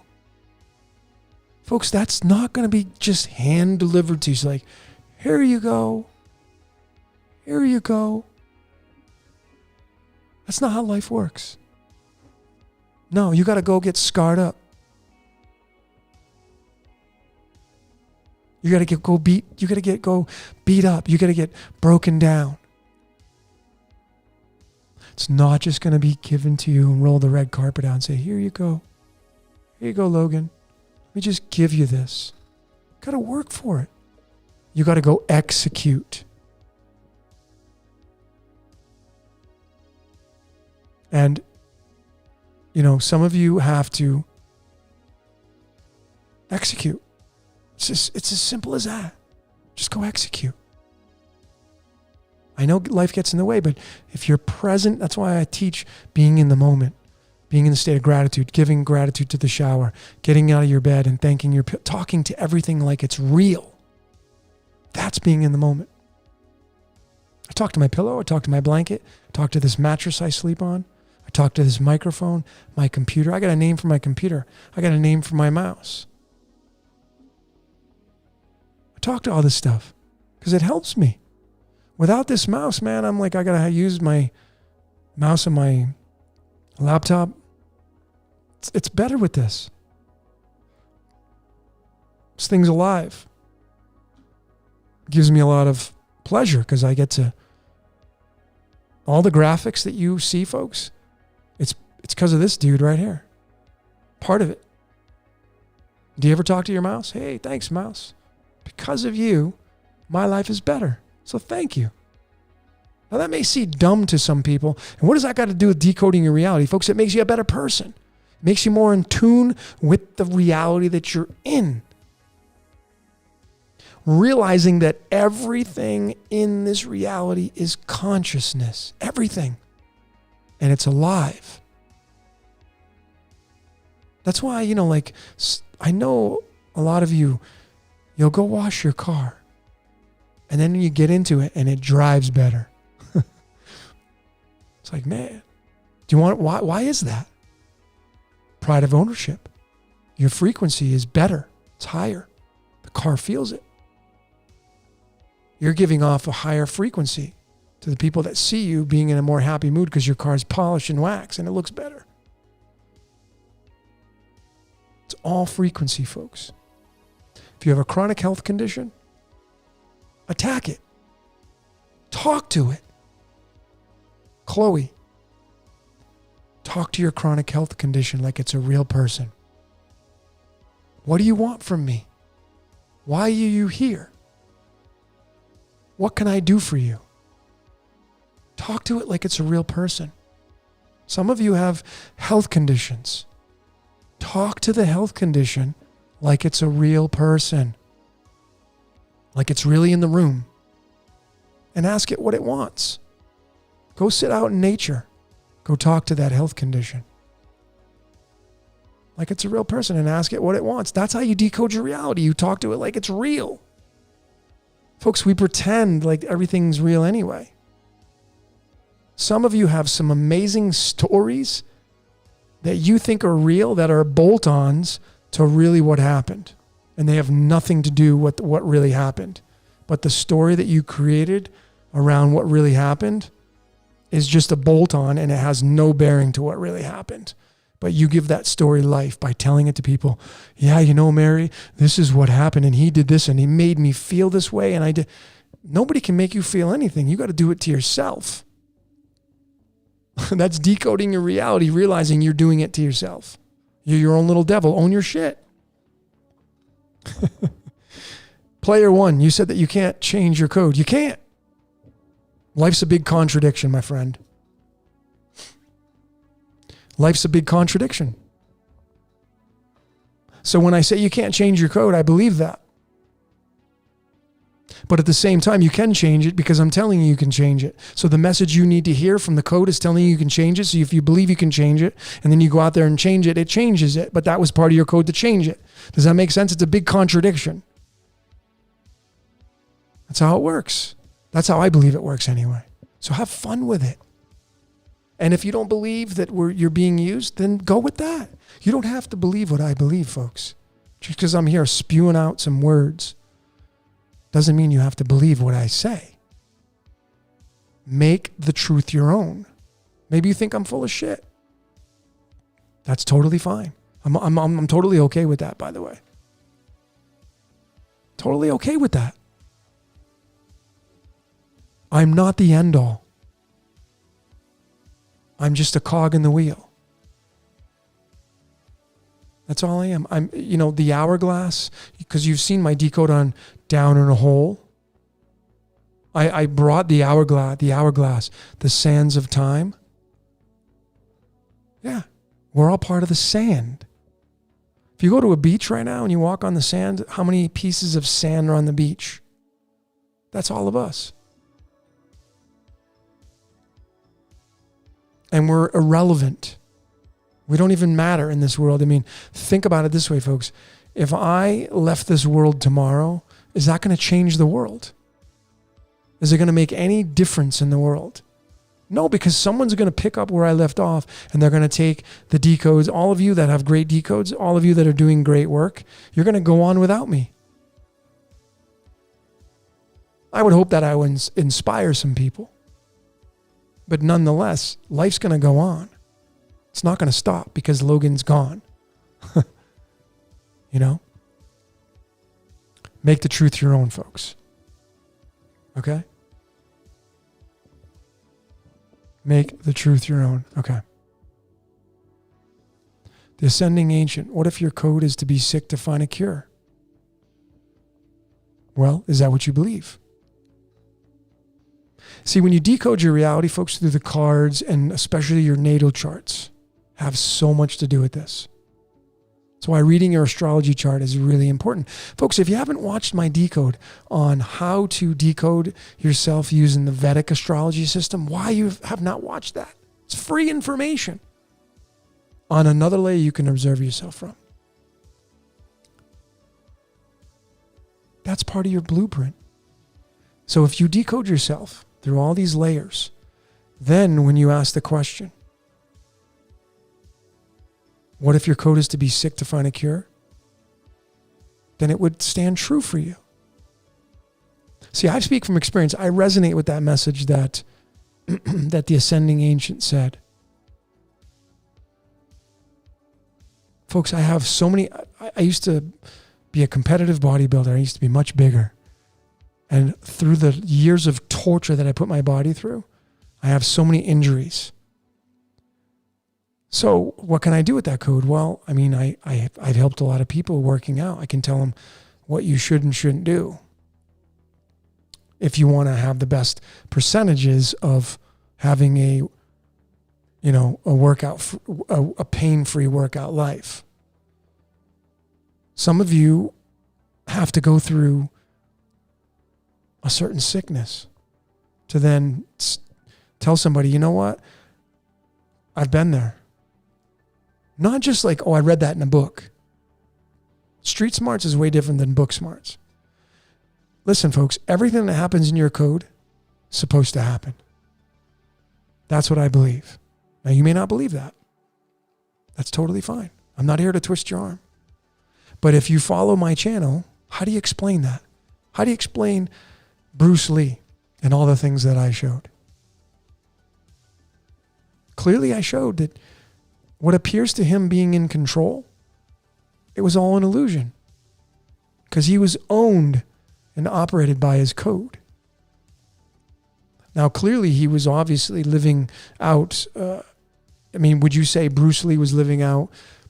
Was he? What if money was no object? Was Bruce Lee living out that part of his code?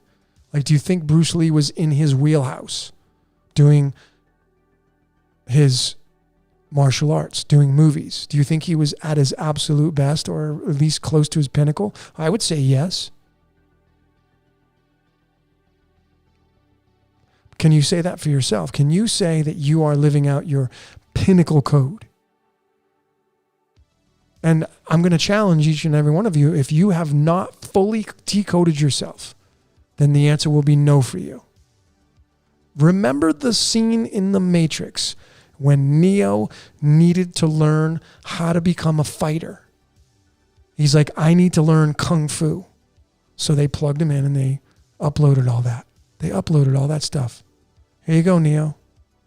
And he learned how to become a master. He was not a master of Kung Fu until he uploaded it into his memory. You cannot be a master of your reality until you download all of your instruction manual, folks. Some of you don't know pieces of your instruction manual. I still don't have all the pieces of my instruction manual. There are still opinions out there that I have not read and absorbed and taken on as my own to become the ultimate pinnacle of who I am. I still have room to get up there. And I know that. And I know that's part of my code. So I'm going to challenge each and every one of you folks. Where are you at with your code? And then when I do a reading for people, I tell people this reading is partly here and designed for you to give yourself permission. Some of you don't give yourself permission. You're too busy thinking about what somebody else thinks of what you're going to do. You're too busy asking somebody, hey, what do you think I should do, Bob?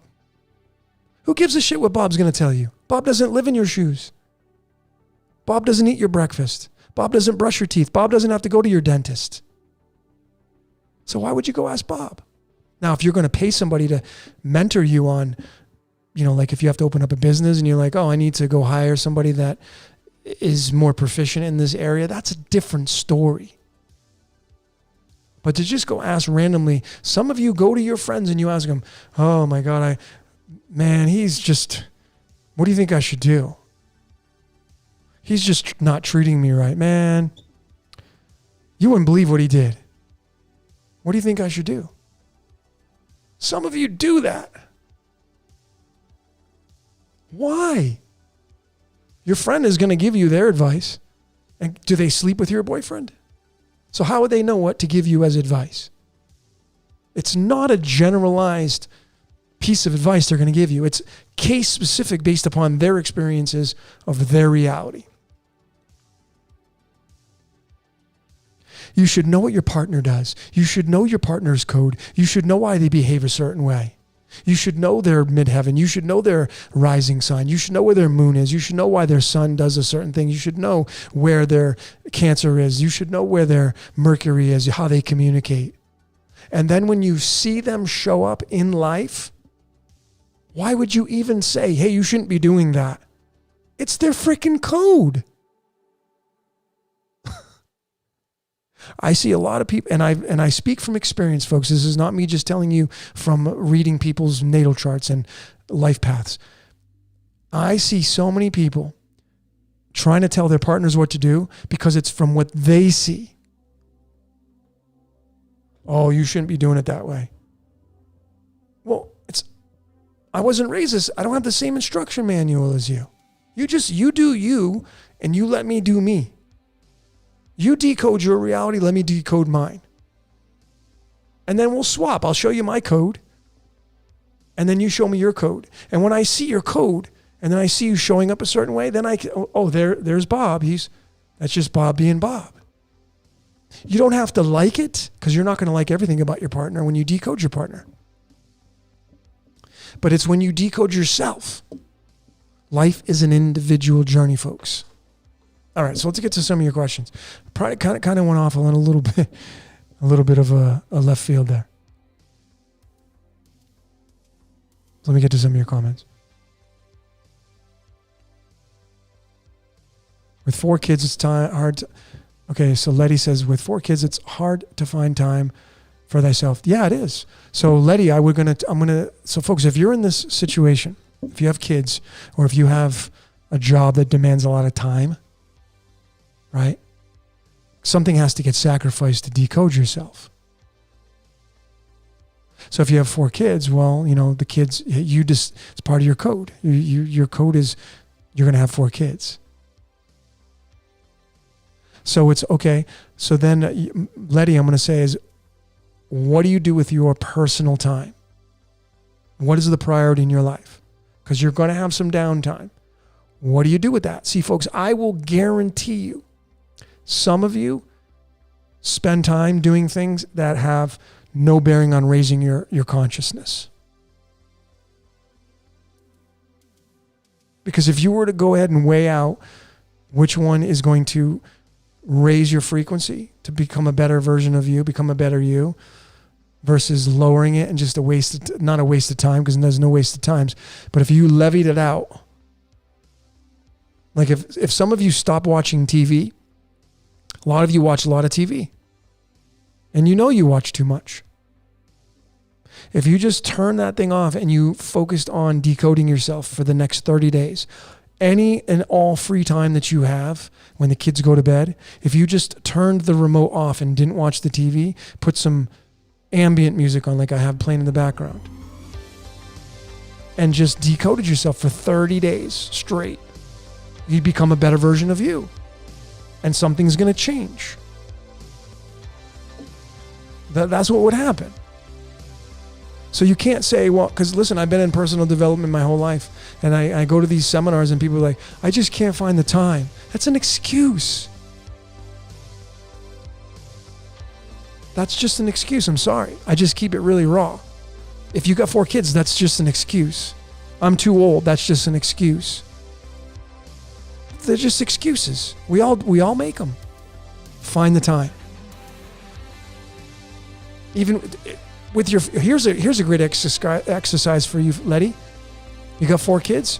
Help your 4 kids decode themselves. Get them in the zone of decoding themselves. Teach them about themselves. If you got kids, you should be helping your kids decode themselves. That's what I'd be doing if I had a son or a daughter. Pfft. It's time to decode, baby. Come on, let's go. Sit down. It's time to decode yourself. We're spending you send your kids off to school and you let them get programmed by systems that are designed to suppress themselves, which I understand. If you're homeschooling them, that's totally fine. But folks, decoding yourself should be a priority if you got kids. Hey kids, come on, it's time to decode. Let's sit down for an hour, for a half hour every night. We're going to decode ourselves. I'm going to show you what it's all about to be you. Having them take the tests if they're old enough to do it, the personality type tests. That's downloading yourself to become a master. And you're hearing, if my parents did that with me, if my parents shared with me my astrology chart when I was a younger kid, oh my God, I would have been a much better teacher than I am now, a much better student than I am now. But that wasn't part of my code. But see, as we refine ourselves, anybody that has a kid should be helping your kid decode himself or herself if they're old enough to understand. If your kids are old enough to do their ABCs and 1, 2, 3s and multiplication and math tables, they're old enough for you to sit down with them and to help them decode themselves. That's my story, and I'm sticking with it. You may not agree with that. That's totally fine.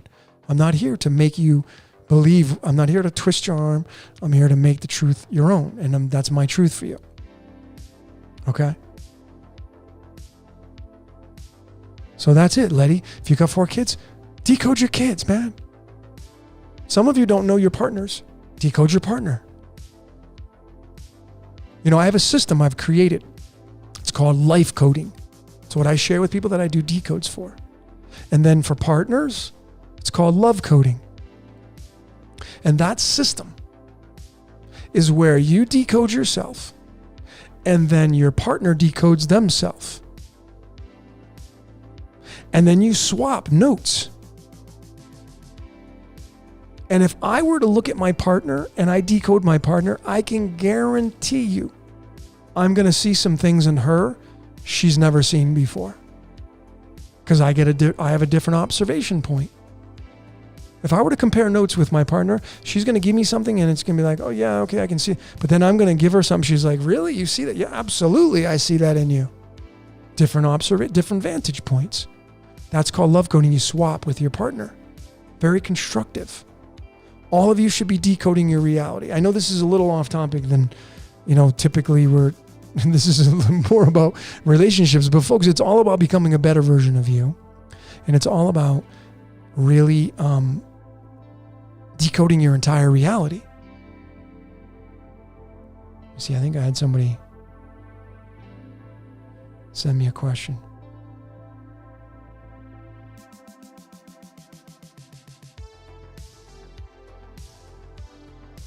Okay. Thanks, Letty, for your message. I'll help you out when I can. Okay. But if you have kids, decode your kids. Some of you don't even know who your kids are. Think you know. But they have an instruction manual. It's called the natal chart, numerology. I mean, folks, let's get into the life paths. Unless somebody has a question. Actually, let me go to your comments. Hold on.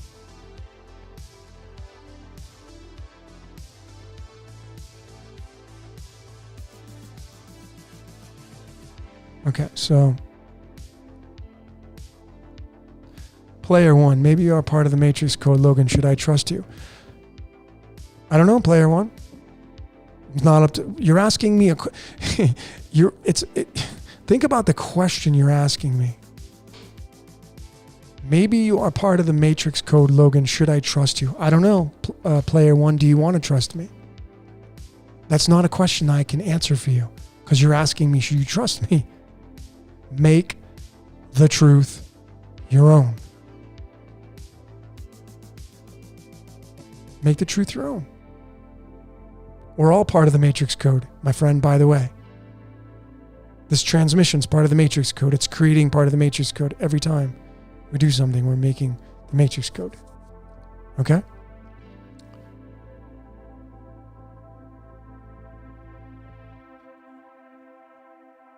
Okay, so Letty, you're welcome. Jonathan's asking, have you talked about the origins of Easter? No, I haven't. I have a Decode coming out. I got to do it tomorrow because I want to get it out in time for Easter, but it's involving Easter and Christmas because they go hand in hand, and how it's part of a story. And it's just a micro to the macro. The macro is the sun, the boss. I hope you all know that, folks, by the way. The sun is the boss. Because without that thing, there's no life. And that's why, like the whole story of the Christ and Christmas, and you should all know this by now, when the sun is around December 25th, it dies. It goes down. Man, that's common sense. That's the macro. The micro to that macro, the micro to the sun dying in December, is the story of Christmas. That's the micro to the macro. It always is the macro to the micro. It's a mirror of one another. So I'll be coming out with a decode on that, folks. Okay? Patty says, digging the Kundalini energy. Yeah, let me show you my t-shirt. So I created this t-shirt, so folks, it's called Ignited Kundalini, and then it has established 1973. So this is one of my creations. And I put the green and violet there representing the 74 or the 47. But this was the year my Kundalini got ignited. Was 1973. Take that off. Okay. So that's my shirt, folks. And if you want a custom shirt like that, you just got to tell me what your year of birth is and send me an email on that. HateTheHealersProject.com is my sponsor. These t-shirts are awesome. They're high quality. And they last a long time. And I speak from experience because I pretty much just wear t-shirts all the time. Because I just like wearing t-shirts with the messages, Okay.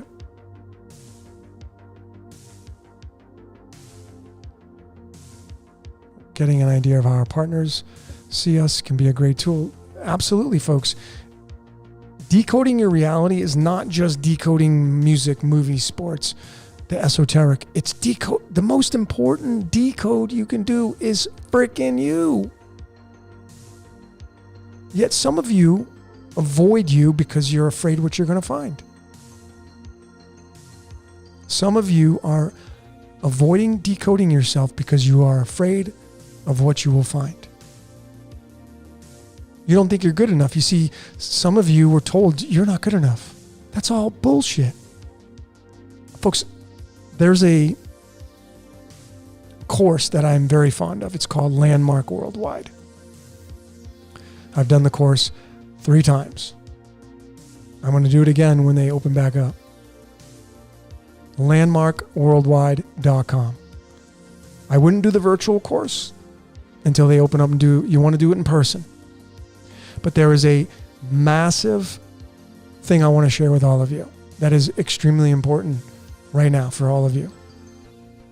In Landmark, one of the trademarks of their course is that they say that in life, and I had mentioned this earlier because I say it a lot, in life, in your life, there's what happened. Like I got bullied at school. That's really what happened. Some of you got bullied at school. And then there's the story that got bolted on to what happened, that you created. Every time you tell, like somebody says, oh, you got bullied at school. Yeah, let me tell you the story about what happened. That story is based upon you when you got bullied, not right now, how you feel right now. Everything in your life, there's what happens. I got into an accident yesterday. And then the story, the cop's going to come in and he's going to write up, okay, what happened? Tell me what happened. Tell me this. And you're going to give him the story. And you may exaggerate a little bit because you're pissed because the guy hit you or whatever. A lot of the things in our lives, they're just not true. They're the story that we bolt on to what happened. A lot of you have things that happened to you in your past that are bolt on to the what happened. Landmark allows you to look at the story that you created, which is all just fluff and nonsense. And it has no relevance to what happened. And you can separate the two and be like, yeah, you know what? That story in my reality, that has no relevance. I mean, what happened was I got bullied when I was a kid. Okay, well, you got bullied. Okay, great. Or my parents says when I was growing up, my dad says I wasn't good enough. And then the story you created on top of that was, yeah, I'm not good enough, and maybe I don't look good enough, and my hair's not, and I'm not pretty enough, and and you created all this fabrication on top of what your dad says you're not good enough. He said you're not good enough, but then you created all this fluff on top of that, based upon how you were at the time when you were a kid or whatever. See, now's the time, folks, to eliminate the stories. That's decoding your reality. That's part of it. Is observing the story and separating the story from what really happened. And then giving yourself permission to say, well, okay, I was bullied, but that's the only thing that happened. But right now, what is important is I'm not going to let that affect my reality. Somebody says you weren't good enough. Okay. Well, that's their opinion, but that was there to challenge you. To see if you get it. Again, you folks, life is suffering. You got to understand that part. We're here in suffering. We're here in hell. Has a lot of perks to it. But life is a lot of suffering. That's to push you, to challenge you. And then you have to stare it in the face and be like, okay, fine, I see that. Yeah, okay, but that doesn't work anymore for me. That's why I said earlier on this transmission, I'm looking for superheroes. If you didn't catch the first part of this, I put a comment out there. Some of you are superheroes. Some of you have superhero powers, and I'm looking for you. So if you're a superhero and you've been suppressed with your superhero powers, some of you can move things. You can change the weather. You can do. I'm looking for you. Send me an email, decodeyourreality@gmail.com. Decodeyourreality@gmail.com, and I want to hear from you. Send me an email. I'm looking for superheroes. I believe superheroes are going to show up in our lives, folks. If you feel like you're like designed a certain way, like that's why I'm saying you need to decode your reality. Forget about decoding the Masons and the Jesuits and stuff. That's totally fine. But decode you. That's the name of the game. And then if you really feel inside of you that you have all these abilities and you're like, man, I was suppressed. Somebody told me I wasn't good enough. That's all bullshit. That was designed to hold you back. There are no more holdbacks anymore, folks. We're moving in, we are moving into the age of Aquarius. It's I know thyself. Decode yourself. And then take off like a rocket. Some of you are superheroes. I want to hear from you. I believe we've gone from comic book to movies to the next stage will be real. You will see superheroes flying in the sky. I honestly believe that. I really do. Some of you have superhuman abilities and you don't use them because you don't know how to use them. You've lost the instruction manual. You were never given the instruction manual. But I want to hear from you. Send me an email. This is the time is now. Draw a line in the sand. Folks, you realize we're at the end of a reset. Reset's coming. You can clearly see it on the world stage. It's coming. And if you're going to be one of those people that make it out at the end through your code, congratulations. Some of you have some code you haven't even discovered yet. And when you decode your reality and you discover your code, you will tap into the frequencies. Folks, do you want to know why my decodes are getting better and better? I believe they are anyway. You may not agree with that. That's totally fine. But you know why I'm so dialed into the code? You know why I'm showing these things, how deep it goes? Because that's how in tune I am with the code. And guess what? I'm not smoking any pot. And I'm not saying that's bad. I'm not using anything for leverage to get me to the level of decoding. Nothing. Completely straight, stone cold sober. And I'm having the highest level of decodes I've ever had in my life. How do you explain that? I'll tell you why. Because I'm dialed into the code. That's why. I'm designed, my code, part of my code is to show you how the code works. That's what I believe. You don't have to believe that. You can be like, oh, Logan's full of shit. That's totally fine. I'm not here to try to impress anybody. I'm not here to try to force anything on you. I'm here to show you how the code works, on how I see it. You know, folks, I want to show you something. And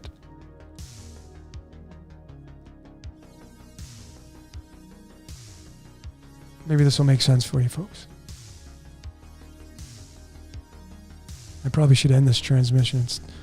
I got neighbors and it's 2:30 in the morning. I get a little crazy. But I want to show you something, folks. Let me give you some nuggets of some pearls of what I consider wisdom. Okay.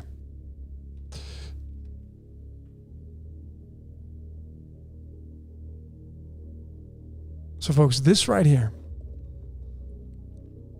this card, let me get it up to this card number 41. It's called the whale card.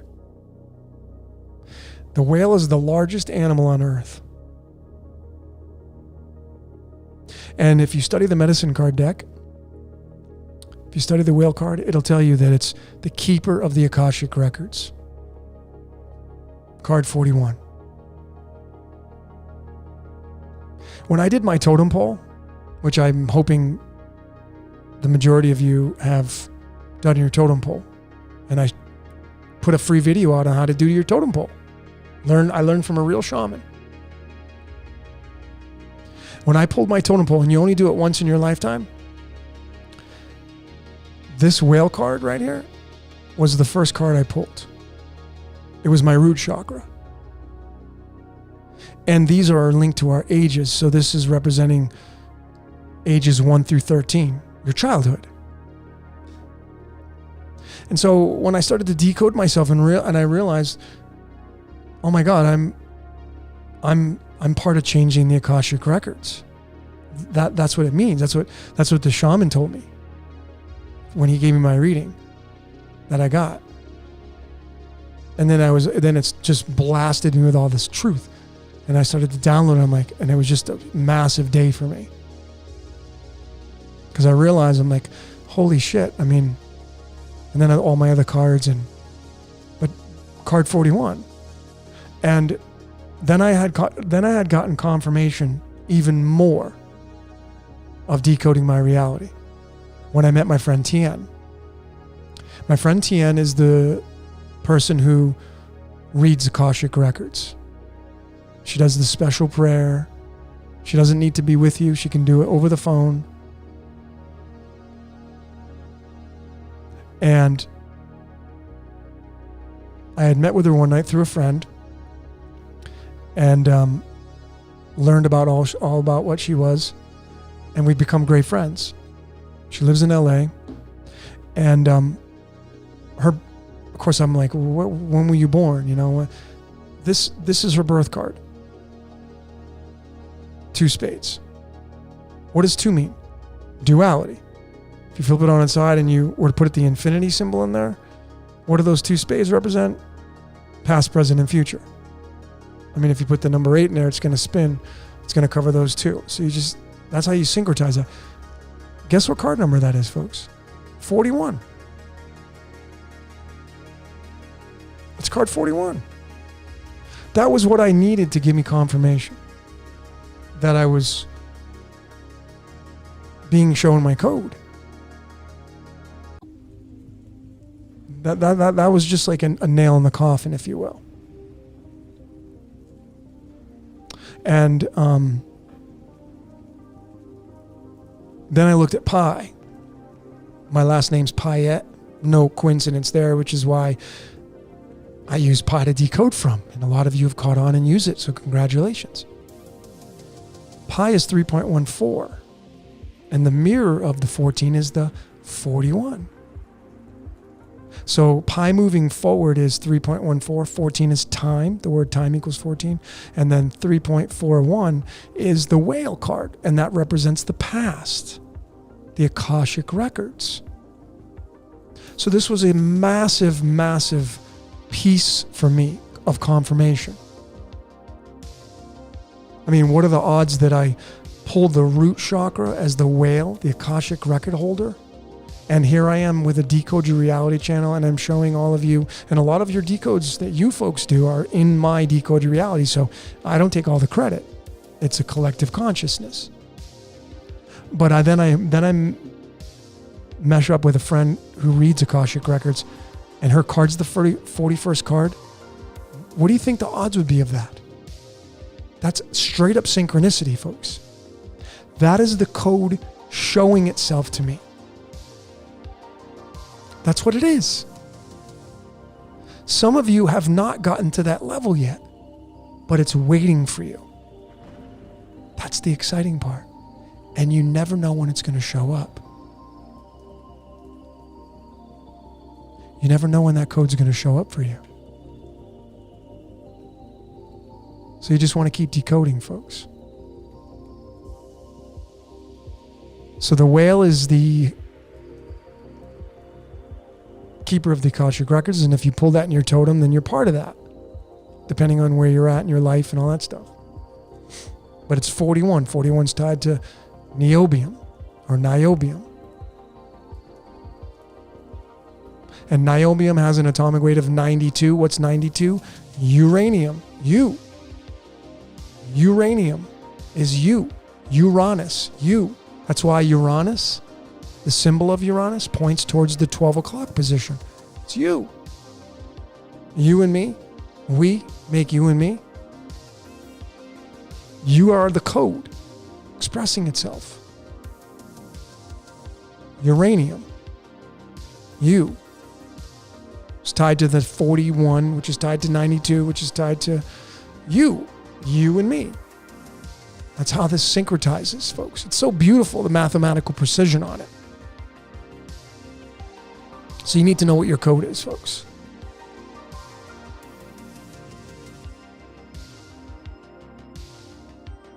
Let me put so Jen's asking for here's my email, folks.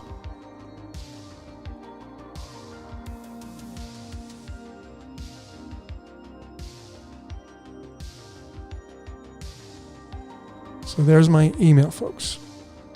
Okay. Letty, your son was born on Pi Day. I love it. 3.14. Well, that's the 35th card. That's the 9 diamonds card. And just to give you more things, folks, you see, you should know. Here's another tip for you. Wherever your birthday is, you want to go 180 days into the calendar and find out what that date is. So, for example, I was born on February 4th. 180 days into the calendar, and I should take that back. It'll be between 180 and 183, give or take, depending on when you were born.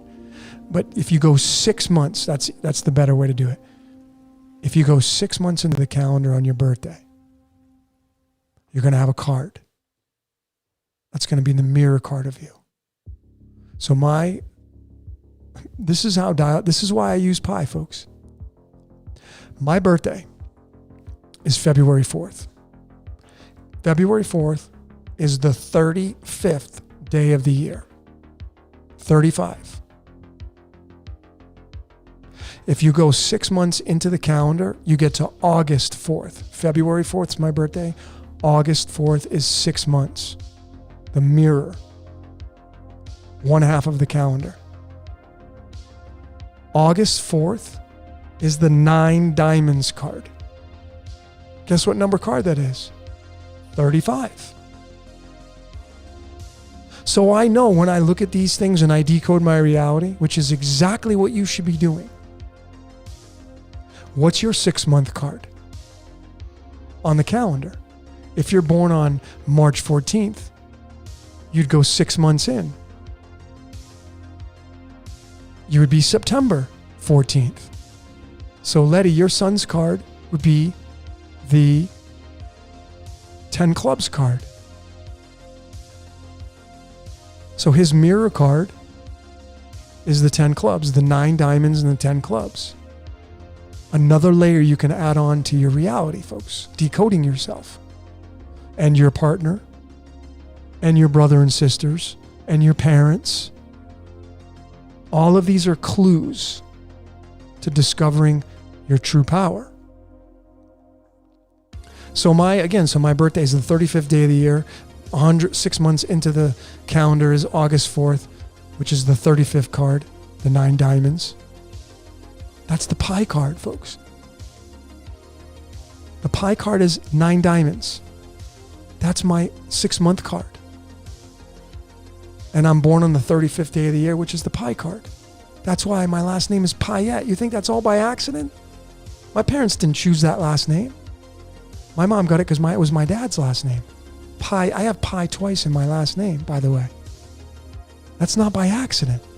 That's the design of the freaking code. So I have keys to my kingdom when I can see that.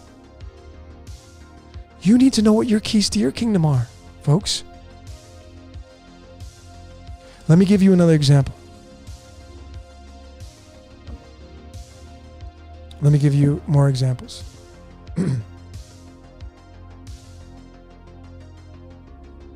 Jacon, 219 is mine. Well, February 19th is the 6 diamonds. That's the 32nd card, Jacon.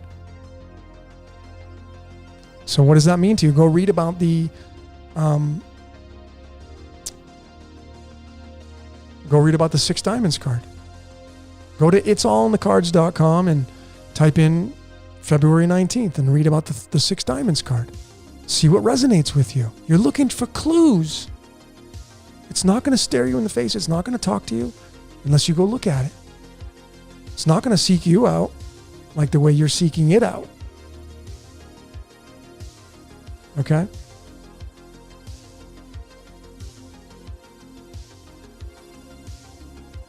So let me give you some more things, folks. Carolyn's asking, so you really swap the numerals around? Like, yeah, Carolyn, you can do the mirror of that, but what I'm saying is if your birthday's on March 14th, you would go 6 months into the calendar. So March 14th, you go March, April, May, June, July, August, September. September 14th would be the 6-month time frame on the calendar. So you would have September 14th, March 14th. Those 2 cards. You can read from those and get more keys to your kingdom, folks. All of you should know this. All of you should. If you don't have the graphics that I use for my Decode Your Reality, why are you not using them? I give them away for free. I don't even ask anything in return. It's part of because I know I'm supposed to give them to people, so I've given them to a lot of people. Just send me an email, decodeyourreality@gmail.com, and I'll send them to you. Just pay it forward. If you find anything amazing, I put this in my emails. If you find anything amazing, share it with me. I learn a lot from all of you. Anyway, folks. Carolyn, I understand this. You can interchange the pi number, yeah, of course, but I don't think that has as much bearing. So if you're born on March, Carolyn, what's your birthday? let's just narrow that down. Let me just, because it's really tough communicating through the chat box and me talking. So anyway, folks, let me show you another sync, and I'm probably gonna end this transmission because I've been going for a long time, like I always do. Okay. So folks, here is the here's the 6th card in the deck. Let me get it so you can see it. There we go. In the medicine deck, this is the 6th card, the snake. Okay, so let me show you the syncretization of the tarot. Remember that. The snake is the 6th card. Can anybody take a guess? What's the 6th chakra? Anybody? What's the 6th chakra? Put that in the comment box. Let's see how many of you get it.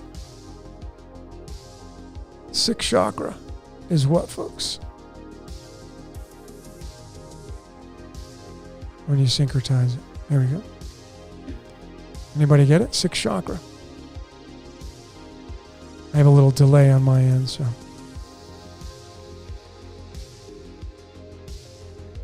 Okay. So, folks, here is the 6th card. Let me zoom in and just see if you can.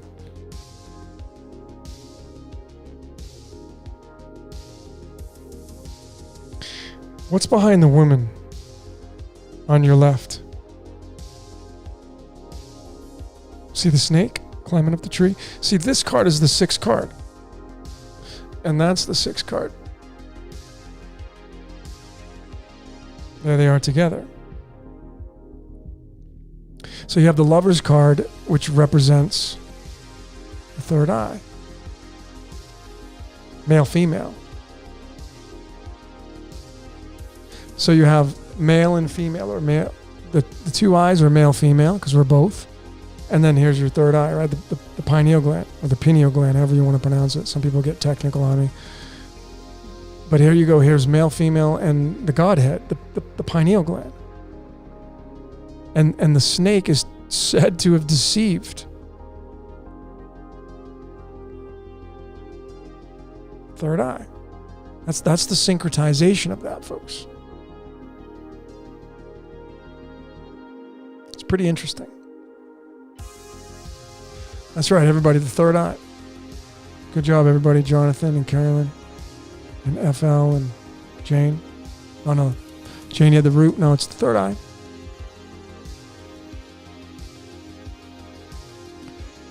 And that's why this is the first master number. How many days of creation were there? 6.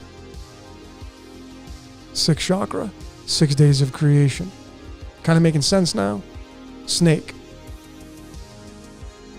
Kundalini's got to go up. The 33 vertebrae. Some people have 34. To get crucified. Enter Golgotha. Guess what Golgotha equals in numerology? 33. And then you move into ascension. Ascension equals 33. It all syncretizes, all of it, when you can see the code. And again, I feel that a part of this game is being in tune with the code. And that's it. It's as simple as that. Being in tune with the code. All right, folks. So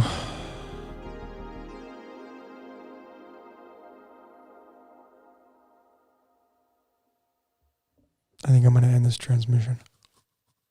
Been going for quite a while. I don't even know how long I've been going now because it's not even. I had to refresh my browser. So, folks, I'm going to end this transmission. It's late here, and I have some sweet potato and carrots calling my name. And I want to thank each and every one of you for joining in tonight. Your support, your donations tonight on the Super Chat. Thank you. Your donations on Venmo, your donations on Patreon, your donations on PayPal, all those. I appreciate all those. And remember what I said. If you are a superhero, and I mean that, I'm not just saying that. If you feel you have superhero powers, I want to hear from you. And I'm going to probably keep putting this message out there because this is just one transmission. I don't know how many people are going to watch this. But nonetheless, if you have superhero powers and you've been suppressed or you haven't messed around with them because you don't know how to use them, you're not alone. But I think it's time that we all come together and start to practice those gifts that you have, because I feel like we're going to need some of you in the coming future. I really do, because we're at the end. Folks, you know what's coming. You can all just feel it. You know, some of you are empaths and you feel the energy. You know, I'm a thinker, so I read empirical evidence and, you know, I can kind of remote view but nonetheless, folks, thank you so very much for your support and sharing your time and space tonight. Could have been anywhere, and I appreciate it. I mean, it's, you know, Friday/Saturday. It's Easter weekend. Some of you have families to pay attention to, but you decided to come on here and join up, and thank you for wherever you are in the world. I got people all over the world now. I love each and every one of you. I hope to meet some of you in person. And keep your comments coming on my Decode Your Reality channel. And it's okay to agree to disagree. You know, I'm definitely at that point in my life where I'm more about offense than defense. Because, you know, if you play football or soccer or baseball, the only thing that wins the game is somebody has to score. And I feel that there are too many people in this world that are all about the defense than the offense. I'm more in line with the offense now, which is why I keep putting content out. And remember, folks, if you analyze your life and somebody is not raising your consciousness, maybe you need to get rid of that person. If there's something you're doing in your life as far as a habit is concerned and it's not raising your vibration, maybe you consider getting rid of that activity, as painful as it might be. If you're in the zone of like stuck in the idea, you need to move into the part of execution. If you need help, then go find an executioner to help you move in with some of your great ideas. Some of you have great ideas and you're stuck in the idea and you're too afraid to move into the execution of that idea. Go decode your reality, folks. Okay? Go decode your reality and you'll discover your code, folks. Okay? So thank each and every one of you for coming on. And as I always say, that's all I got for today. My name is Logan. This is Decode Your Reality. And I thank each and every one of you for watching. Good night.